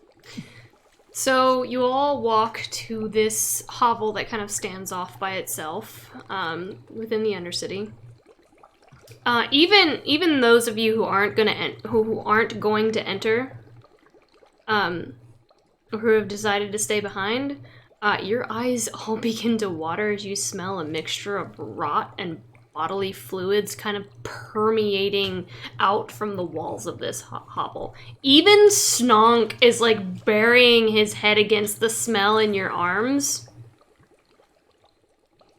And like Urimir and Tiny Tick, Samson, you all approach the door and prepare to knock. Is that accurate? Yeah, I knock on the door. And I think as we're 5 minutes away from 11 o'clock, this might be a good time to stop. Oh, really? I was ready, Yeah. man. Let's go. As The you approach, cliffhangers. yeah, I think this is a good cliffhanger to stop on. All right. With the smell of rot and decay coming from this hovel. Oh no. Oh, Great. yeah. That's, yeah. Oh no. Oh, that is bad. I had a feeling that's what it Love was. that. All right. So let's do. Thank you So- everyone for joining us. Giveaway time. Yes, let's do our final giveaway of the evening. If you have not entered, please use the command !loot. Again, just one more time for those who have joined us at the end here. We're giving away our founder enamel pin, and I'll pop it up on our screen one more time here so you all can see. Because my camera is not focused on it, but it is a limited edition pin. It is our Ink and Lyre founder pin. We only printed 100 of these. We have 17 left. Well, 16 now if you count the one from the first giveaway or the first half of our show today. And so once they're gone, they're gone. They're signed by Daniel and I. Yes, so if you want one, command loot, enter now. It is limited edition. It is our pin. So, I'm going to pick somebody. Oh, you make sure you're following if you're entering. Make sure you're following us because the command won't go through if you're not. So make sure you're following our Twitch channel before you put the command loot. So let me pull up. Well, you know what? I'm gonna give everyone some time. While I give everyone some time to enter, I'm gonna go ahead and thank all of our amazing individuals who subscribed and followed on our Twitch. So thank you, Mark Herrera for pledging $8 on Patreon. Thank you, Charlie Carlisle, for the follow on Facebook. Thank you, CWC0047, for the follow on Twitch, as well as the Charles Carlisle pledge on Patreon. Thank you as well there. Davis, I'm not even going to remark on the fact that you weren't following us until just now. He did. Except that you've been called out. That was me. 4 hours ago, I am the walker with exclamation marks has followed. That's not him. That's on YouTube. Oh, is it on YouTube? Okay. I take that back then. I was about to say, I was like, oh my Call gosh. you out, bro. Well, thanks for the follow on YouTube, Davis. Thank you, Foxfires, for the follow. Thank you, Matt Hodges, Daniel's brother, for the follow on Roll Facebook. Tide. Thank you, Clay Stubbs. That sounds like someone else that you know. Daniel, maybe? Play subs? No. That's my friend. Oh! Yeah. Oh, thank you. The only people that have followed us on Facebook are people Daniel knows, so that's awesome that people you know are watching as well. Yeah. Thank you, Clay. Thank you, Lawful Stupid RPG, with the rate of 21 earlier. Thank you so much. I'm going to thank you again for that because that's awesome. We're about to go do another raid ourselves. We're about to raid too, yes. Thank you, Alt_Hazar_Games. Thank you so much for following. Thank you, BowMXYZ for the follow, Borgriel for the follow, Samus Rex 1 for the follow, Kate Natalie for the follow, Say Sausage? Say Sausage. Thank you for the follow. Thank you, Twitchy what Twitchy what term mole? Water mole? Twitchy water mole. Woo! Cool name. Hard to say at first until I got it. My brain had to like click. Thank you, Colobo S Rex. Thank you, JBY Ronak. Thank you, Onyx Def 2013, and thank you, Onyx Def 2013 for the sub. Thank you so much. Thank you, Rage Gauge 04, and again, thank you, Onyx Def 2013 for the sub that was gifted to Lotsky. Thank you so much for that. So now you have access to all those awesome emotes, and we may have even unlocked another emote. So that's exciting as well. Love. They're sending us hearts in chat. So thank you, Onyx. All the hearts. All the hearts. Thank Thank you. Thank you. So without further ado, now that I've gotten through that, let me pick our winner for the giveaway. Refresh. And the winner is refresh. Come on. Who's the winner? It's taking its time to refresh. Sorry. There we go. Okay, the winner is closing entries now. Say Sausage. You are the winner. I hope you're still in chat. I hope you're still there. Are you there? Are you there? Are you there? I hope you're still there. So. Yeah, I think so. Yeah, technically. They need to They should oh, be. there you are! Yay! There you are! Welcome, Sausage. You are the winner! I will send you a private message at the end of this stream, and we'll get that shipped off to you ASAP. Thank you so much for entering and participating. You win our founder pin. Woo! So we'll send that to you. Let me see if there's anything else I need to mention. Yes, so if you would like to subscribe to us, please do if you enjoy the show. Support helps. If you like what we do here as well, we have a Patreon, patreon.com/InkandLyre, where we create and count like one-shots with maps, and we create magic items with printable cards, and a whole bunch of other stuff drawn by me. If you like my artwork. I also tomorrow we are releasing, and you can find this over on our Patreon, a brand new subclass for Bards, the College of Gospel. Yes, the College of Gospel. It's a cool Gospel. little divine college. It's super neat, and I like it a lot. So we made that, and it's pretty awesome. It releases tomorrow, so go check out the Patreon if that's something that you're interested in. Yes, and then we have other shows. We have Iron Valor, which is kind of re-premiering on Wednesday. We the team are they're called, what did you guys call it? You're calling it Jurassic Park. Jurassic Park. Jurassic Park. We got level 20s. They're going on a little one-shot adventure, and they're going to be fighting a Tarrasque. So that's very exciting, and that is going to be Wednesday at 7:30 p.m. Central Standard Time. And then we also stream on Fridays. That is where we stream our short rest show, where Daniel and I just kick back because we're exhausted from working so hard during the whole week, and we just play video games. I think we're playing Among Us this Friday with a ton of people in the cast here, as well as some people who play. I'm playing on Friday. Who is playing? Who's playing? I think I'm playing, right? Yes. Possibly. If you're here on the if you're in the cast now and you want to play, then you are. So who's playing? I'm playing. Davis. I think so. Raina, I'm gonna be at work. Especially after this episode, when it's all about trust. So you'll find that's Davis. True. So playing on Friday, Among Us, it'll be the entire cast minus Danny.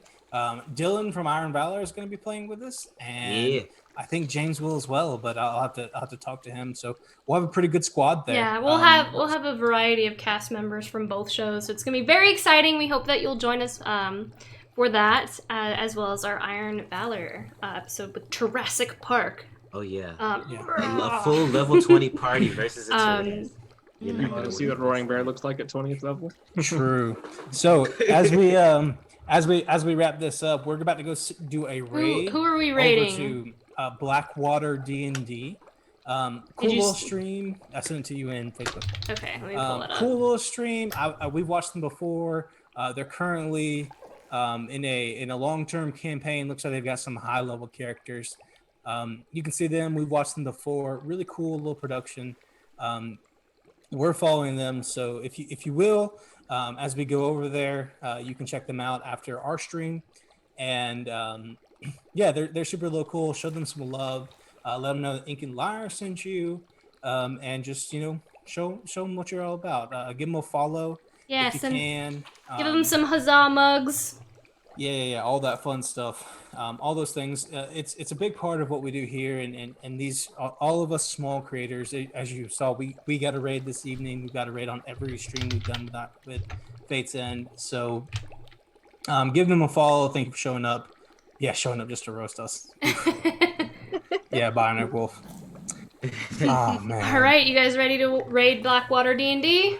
Yeah, let's do it. All right, raiding in 10, 9, 8, 7, 6, 5. It's lagging. 4, 3, 2, 1. Raid! We're raiding now. And we're gone. All right. Well done.